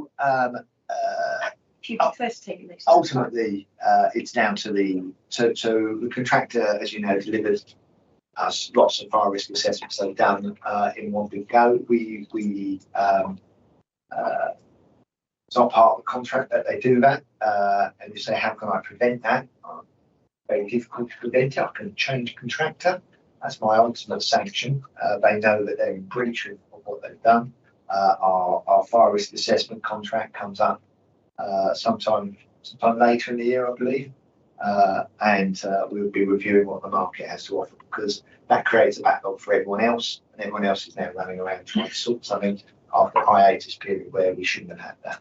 We've also got another contractor on board, Osborne's, whose job it is also to check what the other contractors up to, and we've also got our own fire safety team, which are paid for credit solid to do that. So we're reasonably clear what the fire risk assessors should do. One of the recommendations in the Grenfell inquiry second phase is to regulate this area, and I'm a firm believer that needs to happen. Fire risk assessment is not a regulated industry at the present moment in time. Thank you. I have a couple myself, if that's all right. First of all, just looking on page 81, the very general comment and plea, looking at paragraph 1.2, the final sentence, where it refers to the wider community. I think I have mentioned this in previous meetings. There is not really any such thing as the wider community as it pertains to Grenfell, and that phrase is perceived in many areas to be hurtful. So I would like in future not to see that. We are talking about the local community, the immediate local community, the community in general, but it's not the wider community, because it's wider than what. So that was just a general point. I wanted also to mention Appendix B, the risk register, which I think was really excellent that you've included, and was really pleased to see that. And I just was wondering whether, as a committee, you wanted to maybe see any sort of updates going forward, say, about how if any developments or changes on this risk register. I think after the inspection has taken place, it might be good to have an update on what came out. We would certainly expect to bring the reports that came out of the inspection here for probably for quite a detailed discussion about the findings and so on. And I think that would naturally pick up a lot of issues in this register and would of course give us that third party view on the extent to which we are alright. Yes, I think if we weren't being inspected so soon, I think though you overseeing the risk as a scrutiny would be a good thing to do. But we are. So, and I think it's almost certain that report will then lead to a kind of action plan for us to kind of focus on a few areas, and presumably the committee will also want to consider the role it wants to play in scrutinising our kind of working through that action plan. If you see what I mean. But it feels like that's a discussion that we need to have when we've got the inspector's report in front of us, and we can take a view together on what role we want to play in that. But it will be one of the helpful things about that inspection report is to say it'll give us a clear agenda for areas where we need to focus and where we can be held to account. Excellent, thank you. And I just wondered on the transparency, influence and accountability standards, if anyone could say a little bit more about that, because I can see we're talking about, I'm looking on page 88, I can see we're talking about engagement and we're talking about website. So we have first draft of our resident engagement strategy, reviewed resident engagement strategy will be coming to TCC in February, and it will be a call to arms really to get involved in shaping that. It's a sort of straw man that says these are the issues you've heard about. What is it you wish to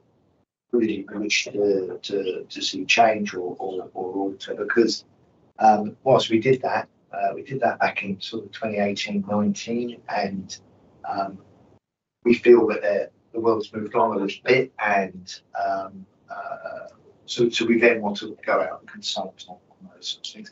Very much also though about how the day-to-day interaction with the local authority works. So how easy is it to report things? How quickly do we respond? How easy is it to navigate our website?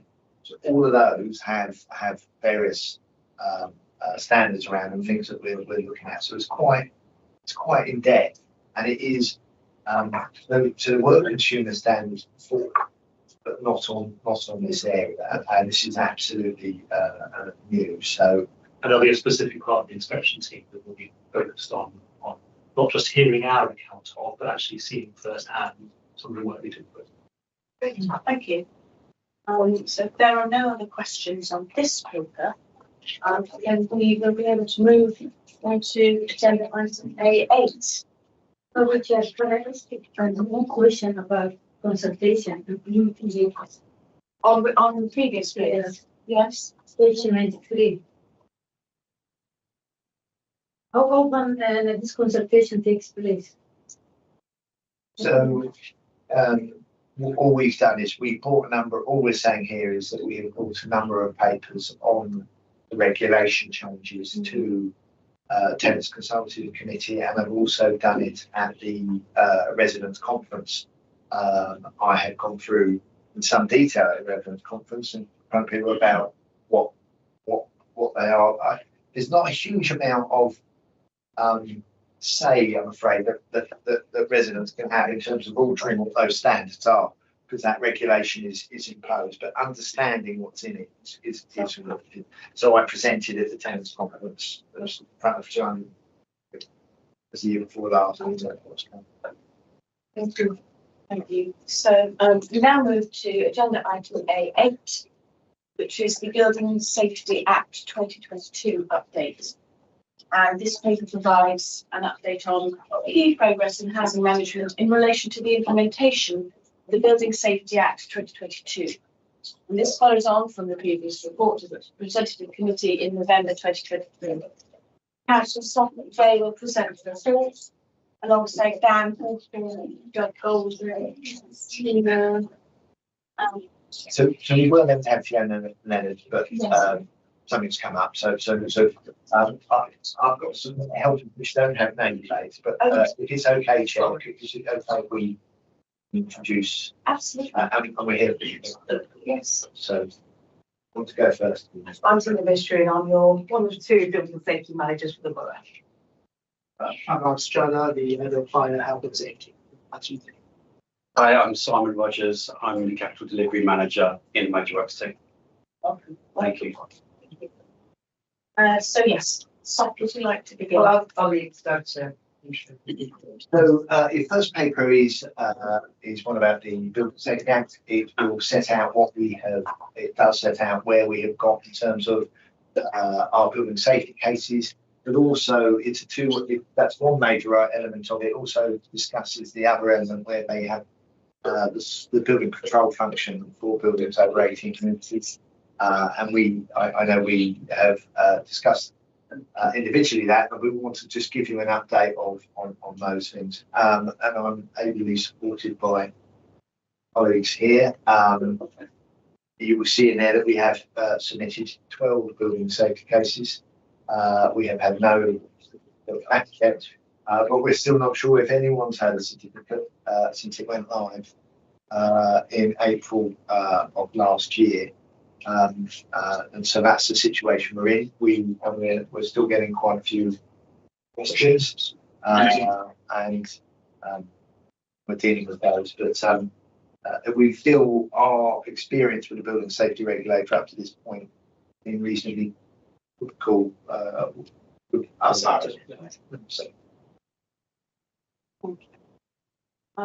going to start with Councillor Gardner. If you would like to ask any questions. I have two. H118, paragraph 20. This is where the building safety regulator asks our local authority building control team to do the inspections. If that's how I read it? Yeah. So how does that work in terms of a conflict of interest? And we get paid, and are they no longer a building a council employee for the purpose of effect? I can't quite get my head around how this was set up to be independent, that's actually suddenly not independent anymore. So the building safety regulator is common force for all buildings above 18 metres and 7 storeys. So any works that are going to continue onto those type of buildings will now have to go through planning gateways. And that is no longer a local authority building control, and that goes to the building safety regulator. Building safety regulator will assist and ask some local authority building controls to participate in the inspection process. So we've got a few gateways. You've got the planning gateway, which is gateway 1. Gateway 2 is usually when we provide details of what we're going to be undertaking, how the work's going to be undertaken, by statements, etc. And then we've got gateway number 3, which is pre-occupation. And that is where the stage of where local building controls are asked by the building safety regulator to come and inspect and make sure the buildings are fit for purpose, meeting the regulatory requirements as needed, and the buildings are safe to be occupied. So it's the building safety regulator that has become effectively now the local authority building control function for buildings of a certain height and size, and they will identify appropriate local authorities to come and assist on inspection. So it's not our local authority. So it's for example members. So members. So some of our building control. Yeah. So I don't think that's clear. That's why I apologise. Not ours. Okay, thank you. And presumably there's a fee for that they pay the council that's seconded the person to come and do the inspection.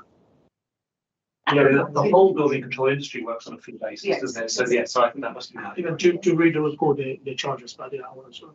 Yes, yes, I'm aware of that. And then my other question was on 21.3, which is the golden thread information placed on SharePoint. Who has access to SharePoint? And I appreciate, if I'm correct, that you've got hard copy bases in the boxes in each of the towers, but SharePoint must surely only be a limited number of people, and how do we make sure that those people who need access, external London Fire Brigade and other areas, can access that, or can't they? There are a few different aspects to that question there. So in terms of our golden thread is basically information that's got in the building from all the way from design to delivery down to the final handover. We're working quite closely with capital delivery. There are REBA stages that we have to follow for the development of the project.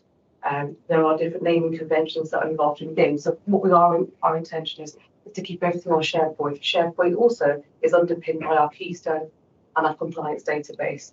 So it's a whole thread of building from start to finish, but kept in our centralized SharePoint folders. SharePoint is accessible via all teams. is why we're leaving it on SharePoint, so anyone can access it internally. And for the fire and rescue service, there are specific documents that we have to give to the fire and rescue service. So on completion of a building safety case report, we will liaise with the local fire and rescue service and go through the building safety case report with them. Every fire and rescue service, there is also a portal where we have to register and place our buildings onto that portal there. And they've got all the information on that London Fire Brigade portal, which consists of all our floor plans, exactly what's within there, that equipment in that building, where the hydrant points are, everything is located in their online portal. And in addition to that, in all our high-rise buildings, not just our high-rise, but we'll go into some of our low-rise, have secure information boxes on them as well. Thank you. Thank you. Councillor Rossi. Yeah, can we look at page 119, sorry. The new roles of principal designer and principal contractor. Is that for every building? Is it for a new build? Is it for, you know, if someone wants to build a big basement or if someone wants to build an extension? Is it every project that needs one? So we have a CDM principal designer, which is under CDM regulations, which looks at health and safety and risks on a project. But the new role, which is a building regulation principal designer, sits within the design team as a design expert that oversees to make sure all works are to regulation. And it's only in high risk buildings what are classed as HRBs, and that's so it's high risk buildings. Yeah. So it's not presumably a designer, an architect, a builder, whatever. They have to employ the principal designer and principal contractor. So if they're doing a big building. So we've obviously got different contracts on how you would procure. So at the moment, our defined role is that the principal designer on the consultancy side stays in that role all the way through to the end of the REBA stages, and the principal contractor has to come on, and under the Act they have to work collaboratively. Yeah. So they effectively become union in that role. So essentially you're not novating the design over, but the reason of the Act is we want to come away from design and build really, where we lose risk. And it's only for high-rise buildings. Is that right? So high risk buildings. High risk. Yeah, define what, and this goes back to the point. The whole point of those two roles is to make sure there's accountability at all stages throughout the start, from design all the way to down final construction handover, and it's the accountability is the main functionality of that as well. So at the moment, the definition of a high-risk building is over 18 metres. Is that right? Yeah, over 18 metres, 2 residential. At this moment in time, it is. But however, what we would say is, Building Safety Act, when it came in place, we've seen with all of us end. The Building Safety Act had 6 parts, 11 subsections. When the Building Safety Act gave a rule in assent, what they did do is outline what those parts and subsections would be. But what they'd have left is a caveat to bring in any secondary legislation at any point in time with no announcement. So we look at, on the Building Safety Act, at the moment, the definition is 18 metres and 7 stories. However, so the profile, if we're looking at what's come out in phase 2 inquiry and what we're hearing from MHCLG, the definition can be defined at any point in time, potentially brought down, but with some height or risk. So we're doing what we have right now. So. Thank you. Councillor Wade. I think that it's really clarification as to when a building becomes high risk. We know the definitions of the height. It's suggested that those heights would come down. But what is the definition of high risk? Is it a residential? I think it's in the legislation. Yeah, it's not. There's not much leeway there. It's actually a legal definition, which is the 18 metres and 7 stories, and this is residential. So if it were an office building, 19 metres tall. Yeah, exactly. Yeah, I understand that, but if you go through certain heights of which certain different applications. So yeah, it's quite interesting. So if you had a building which was, say, 17 metres and 85 centimetres, and it was 6 stories, it would fall out of this requirement, or even if it was 17 metres and 99 centimetres. And that, I think, is perhaps what some developers might choose to do sometimes. Anyway. Yes, absolutely. But that could be a way around it. I mean, how you measure a building, we've had lots of discussions. When there's a set profile, so it's not always as straightforward as developers think it might be. Councillor North. Well, I was just on exactly that. I was going to ask, because obviously when you measure it from the bottom, is it a basement? Is it street level? I don't understand. There is one block I'm aware of where they've extended into the roof and they've gone above the height, and it's put them in a whole different.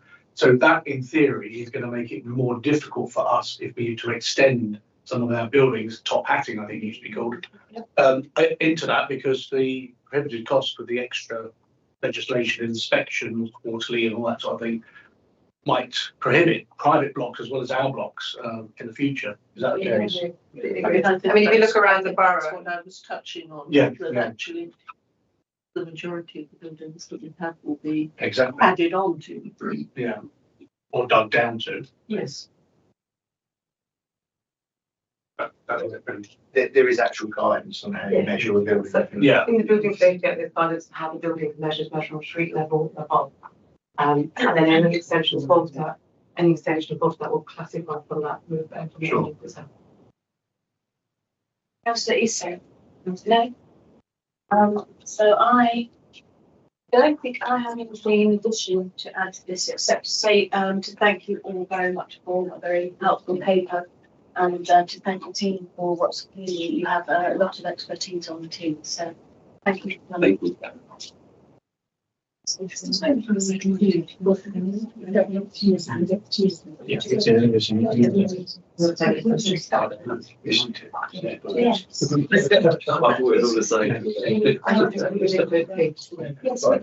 have one more. Go ahead. So, given that everything seems to be stuck in the system and therefore slowing everything down, is there anything we as a committee could do to write to the powers of the without and having budgeting in order to move the focus on? Yeah, it's. I mean, really, I think raising this through, which we've done through London councils, is probably a more adaptive way maybe of doing it. I'm trying to find the right word. Yeah. Because we have been to sessions where the session where the deputy, and we made the point that actually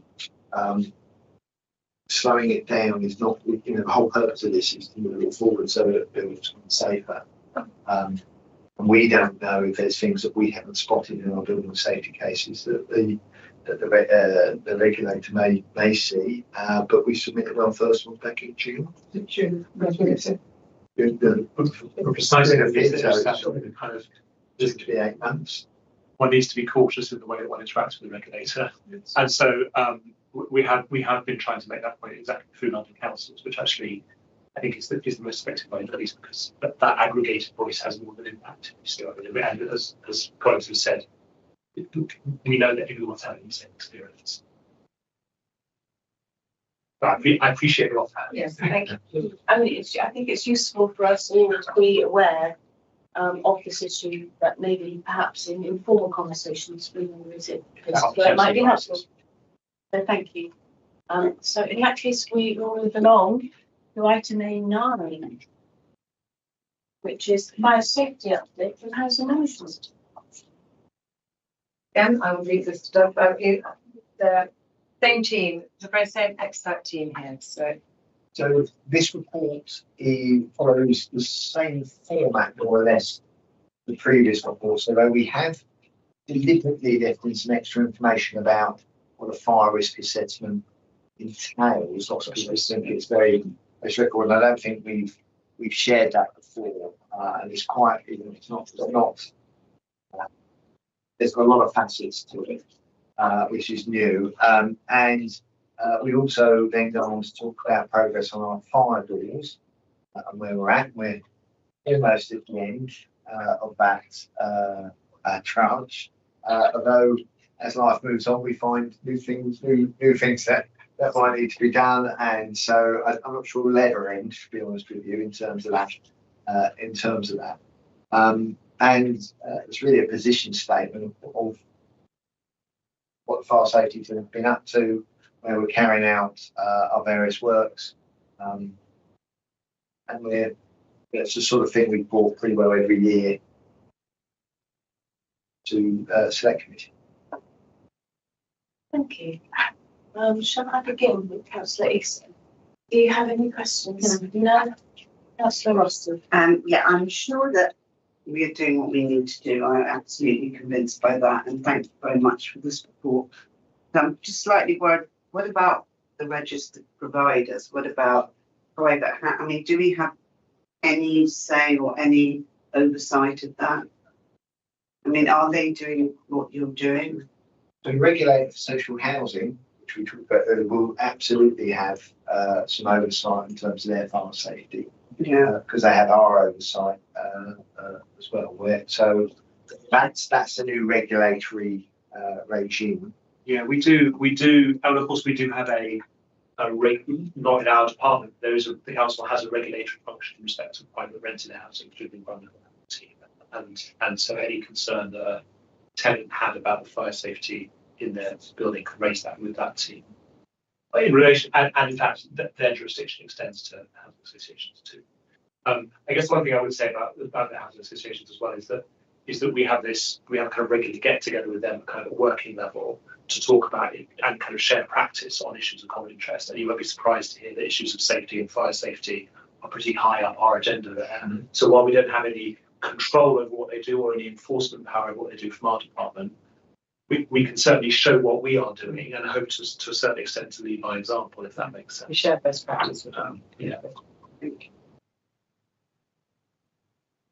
Well, it's just really to follow on from that, because it's something that a lot of our own residents talk about at the moment, and obviously with the fire doors, is it my understanding that if you have a fire audit, that this work needs to be done before the next audit happens? Is that where we're aiming to, like for example with replacement of doors?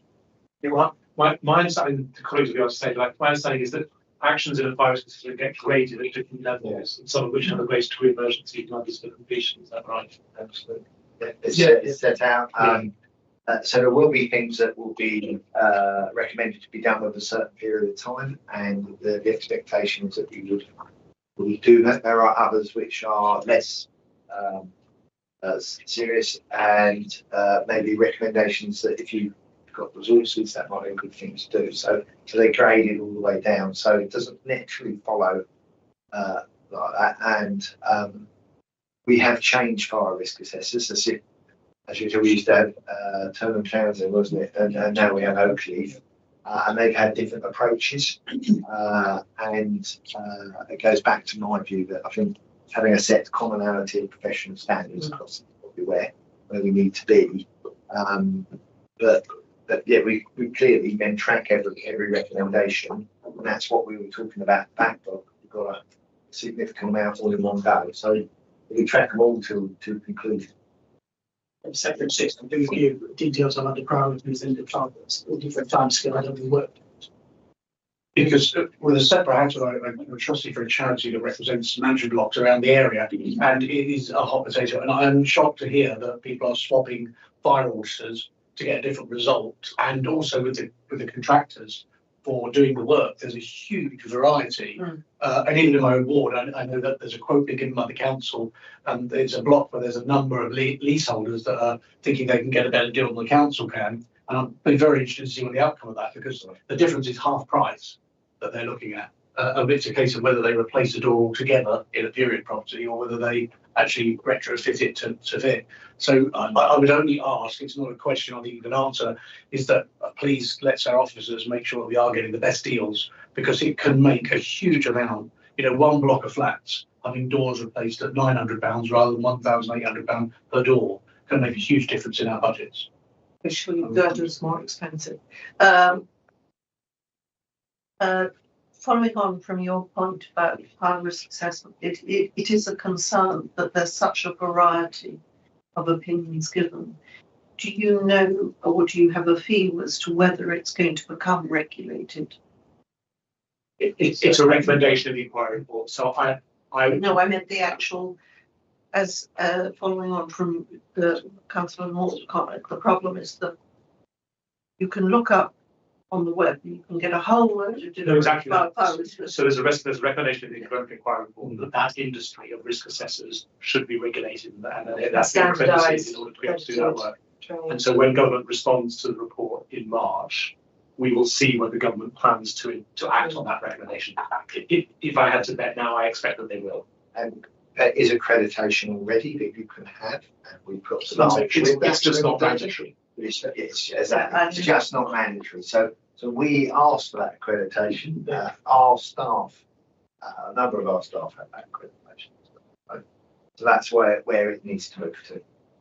So my final question is really, we've got all these regulations coming through, and one of them being height and fire.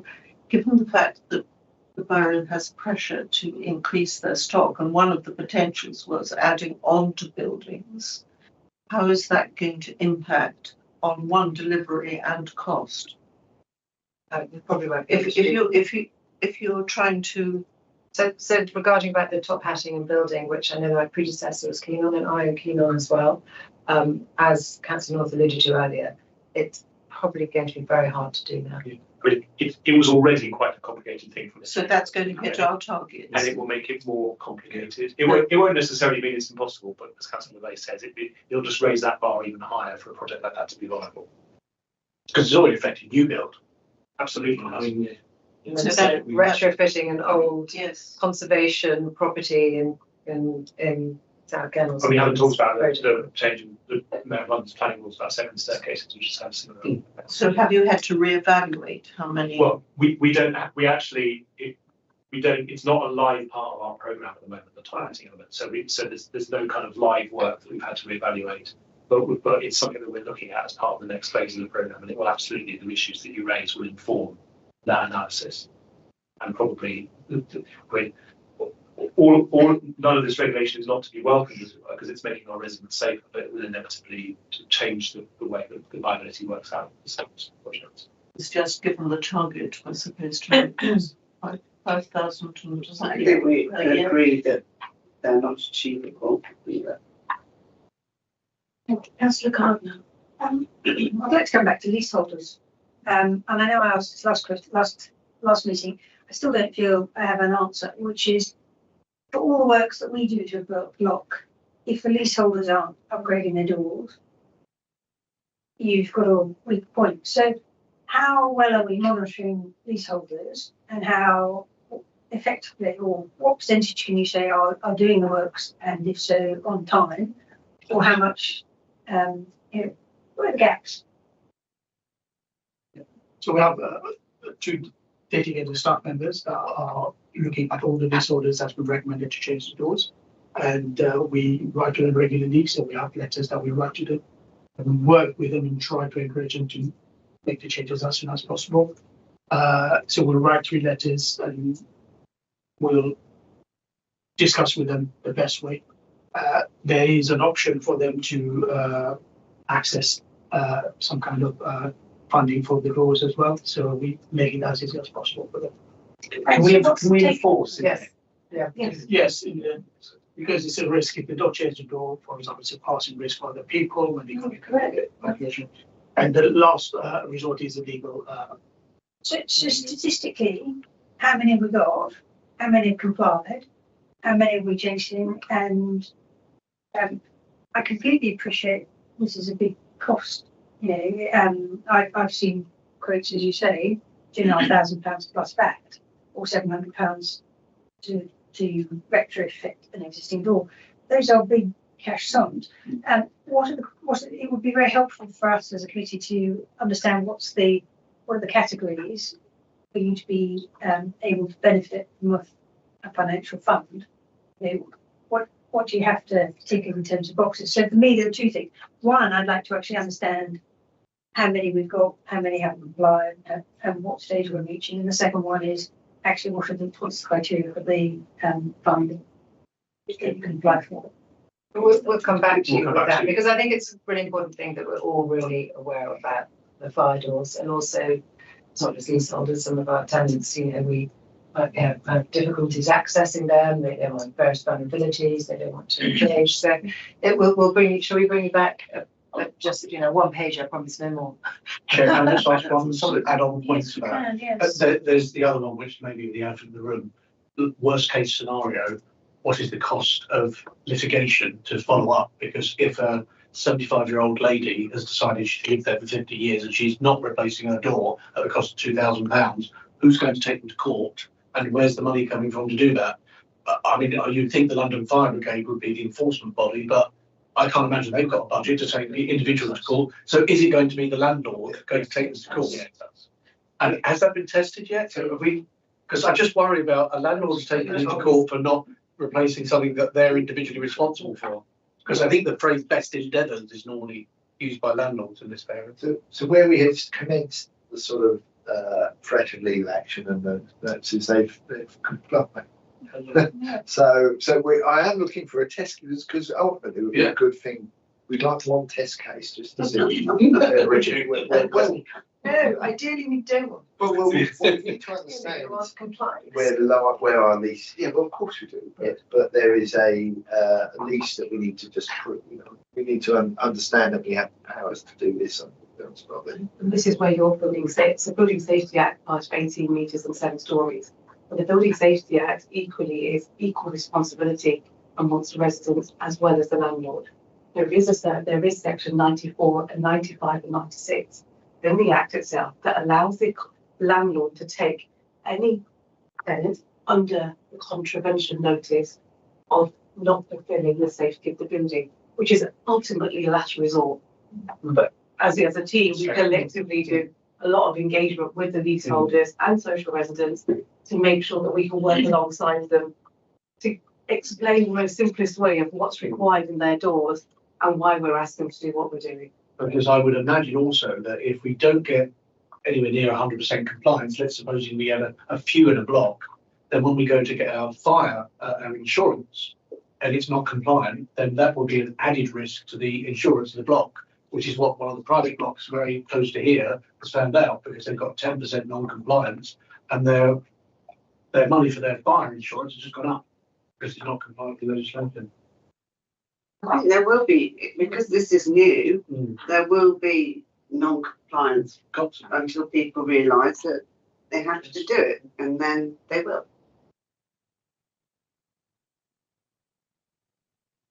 Thank you. I just have one very quick question about peaks.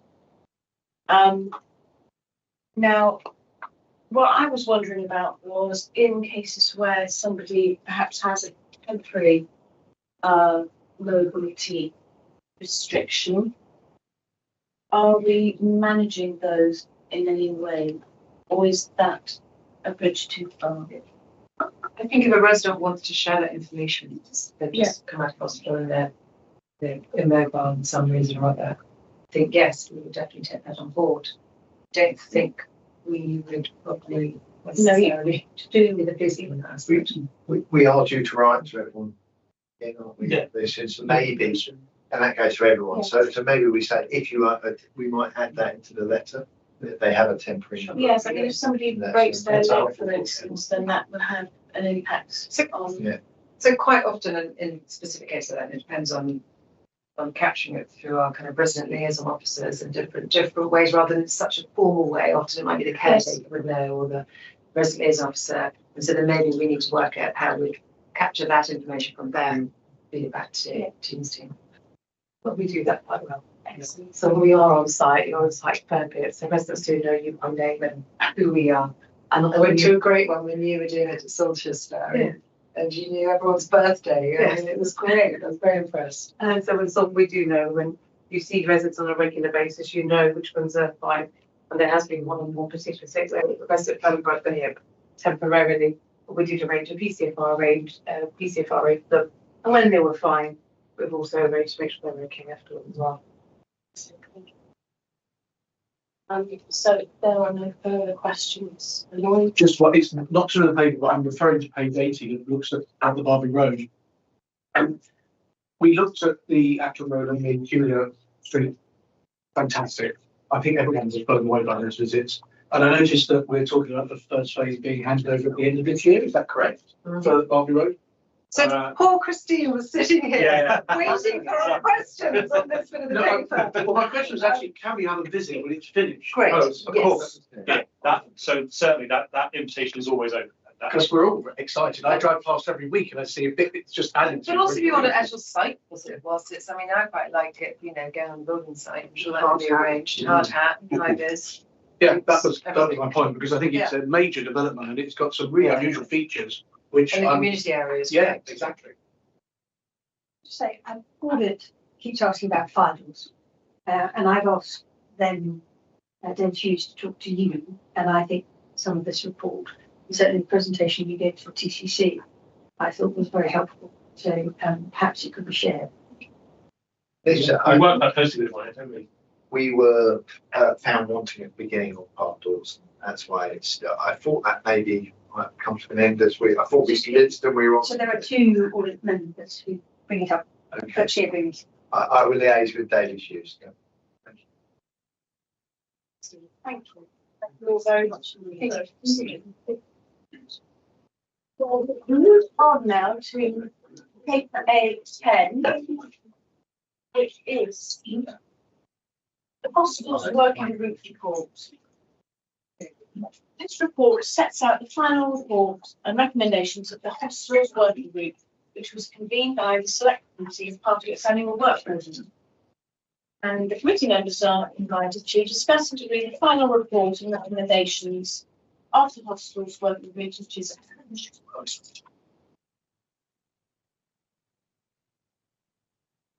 so we have the chair of our working group here. Maybe I think you should all say something. So yeah, this has taken us about 18 months to do.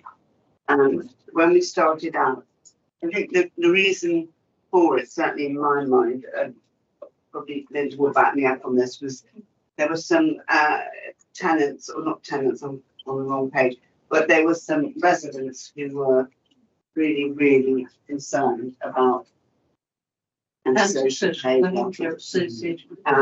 In basically where our wards join, I won't say the roads, they got very exercised about it, and they blamed the hospitals for all of the antisocial behaviour.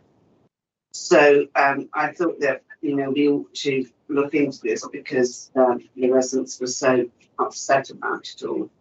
And I think the idea which we had initially was to try and find out information from the police about arrests, about antisocial behaviour, things like that. And we went to Stuart Priestley, and he tried to get that information. I think he tried quite hard to get it, and it was not forthcoming. So basically, he concentrated on the hostels and how they were run, and what could be done to improve them, and looking actually at geographically where they were in the borough and the size of the hostels and etc. So we went on a lot of visits. So Joanna, would you like to? I mean, I'd say thank you to the officers and fellow committee members as well as the hostels. I think it's fascinating that those that offered additional pastoral care appeared to us to give the best benefits. I always like to ask the magic question at every site, what would you do differently? And certainly one body in particular, which directed us to Westminster Hospital, said actually the more facilities you can have on site, the more holistic approach you can give. I think that was purpose built. I think we don't have that capacity to provide that element, but there is that challenge that I think was increasingly happening, which was that people are staying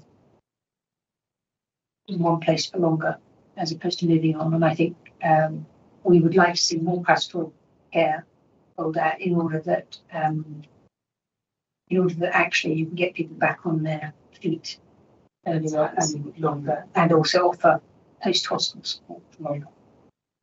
Excellent, thank you. Linda.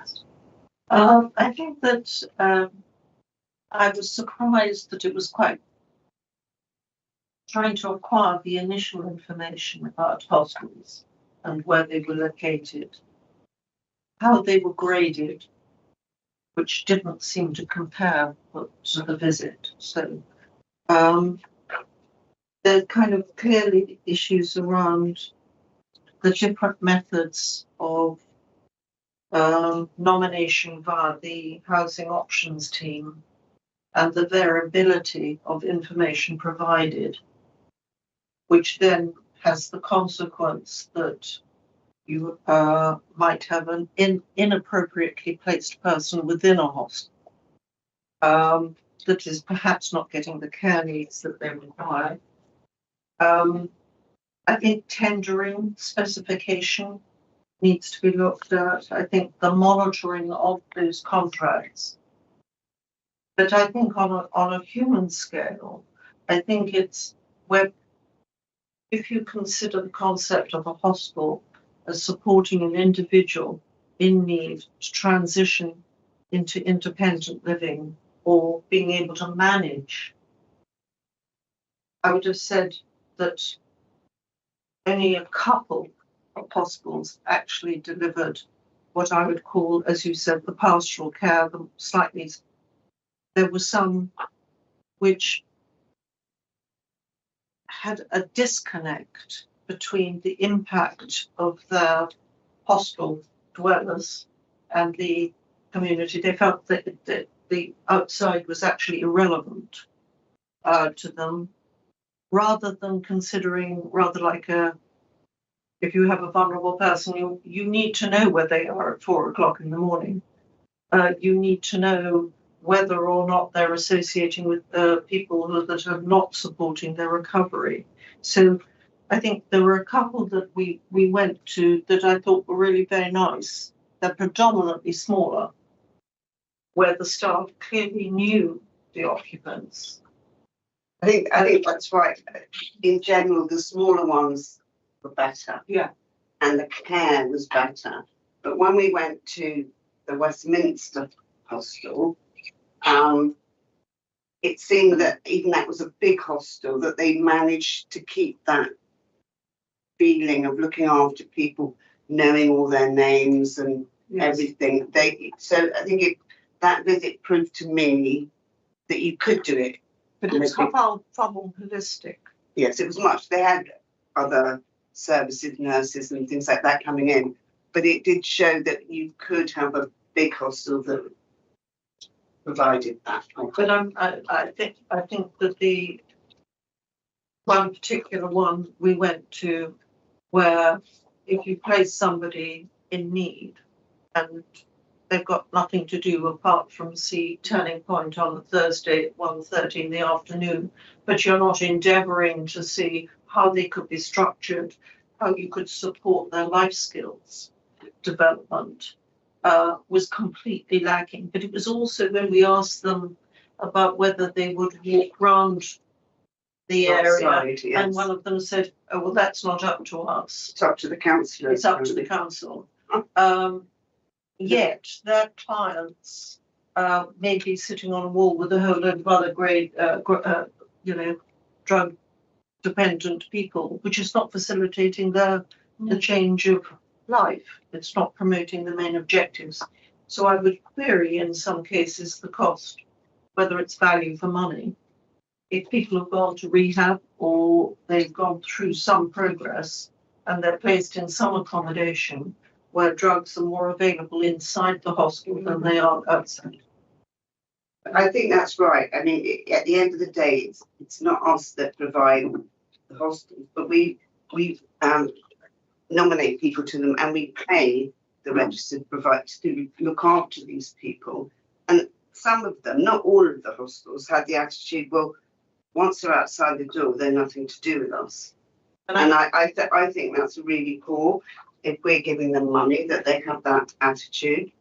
And I came up with a theory with some of them were bed, board and benefits, but actually didn't provide they relied on third party organisations to come in for limited periods of time.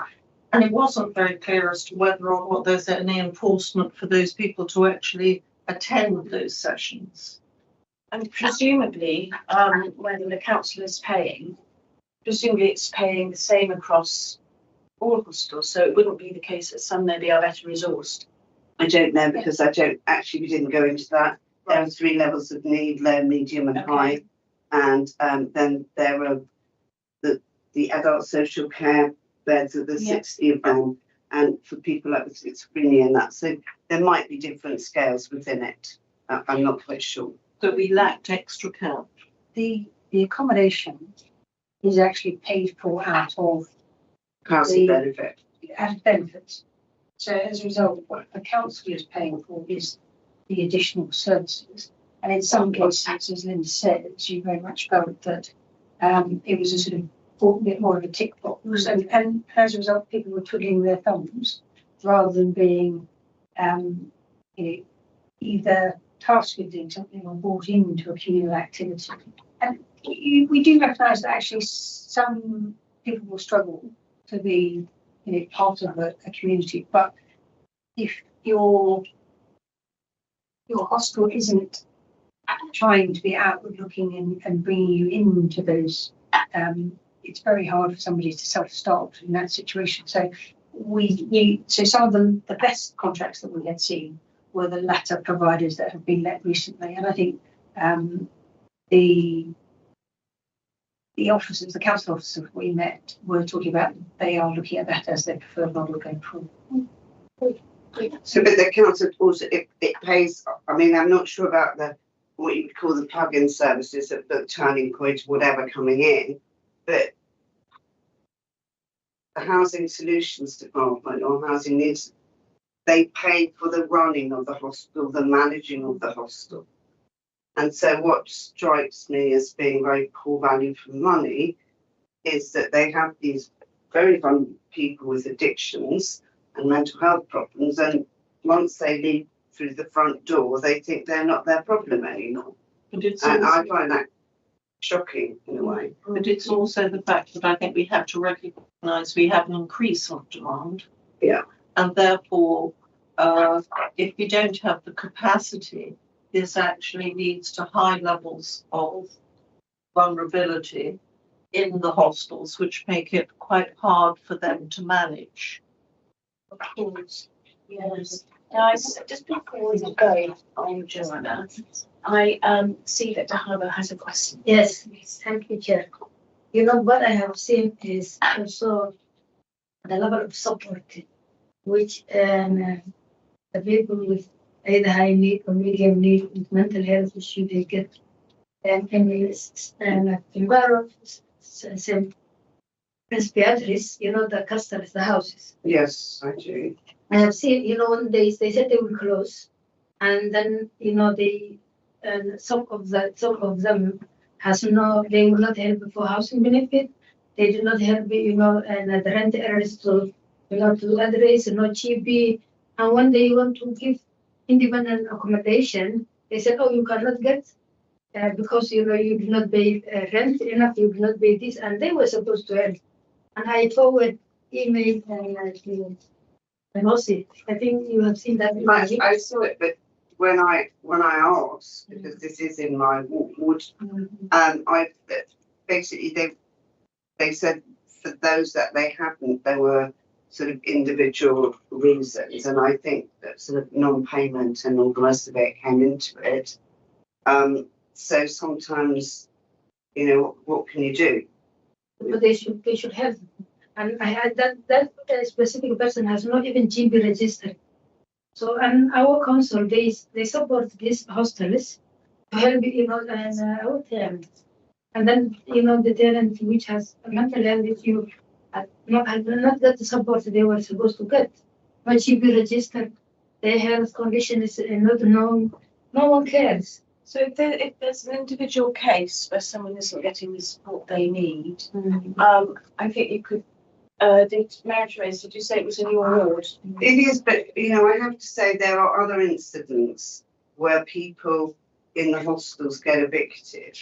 And I mean, it is really a last resort when that happens. And it's not, you know, it's not, I mean, I think we'll just have to look into that one again, but I think the person involved, and we shouldn't talk about an individual case here, actually.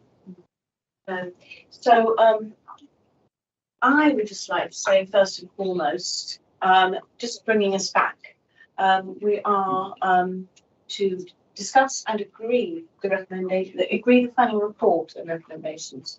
And I would like to say, I thought it was an excellent report, first of all, very thorough and detailed, but I think it also represents an excellent piece of work all round. So I wanted to thank everybody who has been a part of it. And Bella, especially. Pardon? And Bella for writing it. Yes, exactly. And for facilitating all those 15 visits to the accommodations and what have you. But I think also we can see especially how valuable it is when we look at the recommendations. Because what's come out of all this hard work is actually what looks to me like some recommendations which, if implemented, could really improve things for the relevant residents. And so I wanted to just draw our attention to those. And I think I will propose to the committee that we agree this report and its recommendations. We agree? Second. Yes, thank you, Lloyd. Excellent. Yes. My personal thank Councillor Rossi, she led from the voting, setting up and seeing it through. Excellent. Thank you. You're welcome. Thank you, Lena and Joanna. And again, I'm looking to it again, so I'll get in touch with you. So in this case, we can move to item A11, which is our work programme report, an update on the work programme and scrutiny activities, setting out reports for upcoming meetings. So it is for us to discuss and agree the detailed plan in Appendix 1. So we are really looking at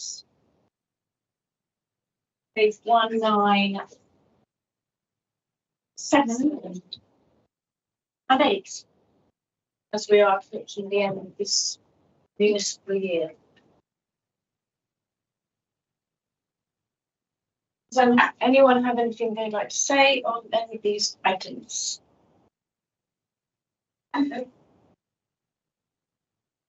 So in that case, we agree the work programme. Agreed. Thank you, everyone. And that brings us to the end of the meeting. It concludes the meeting of the committee, in fact, and I would just like to thank everyone for their time, attendance, and contributions this evening. Thank you, everyone, for coming, and thank you, everyone, for watching.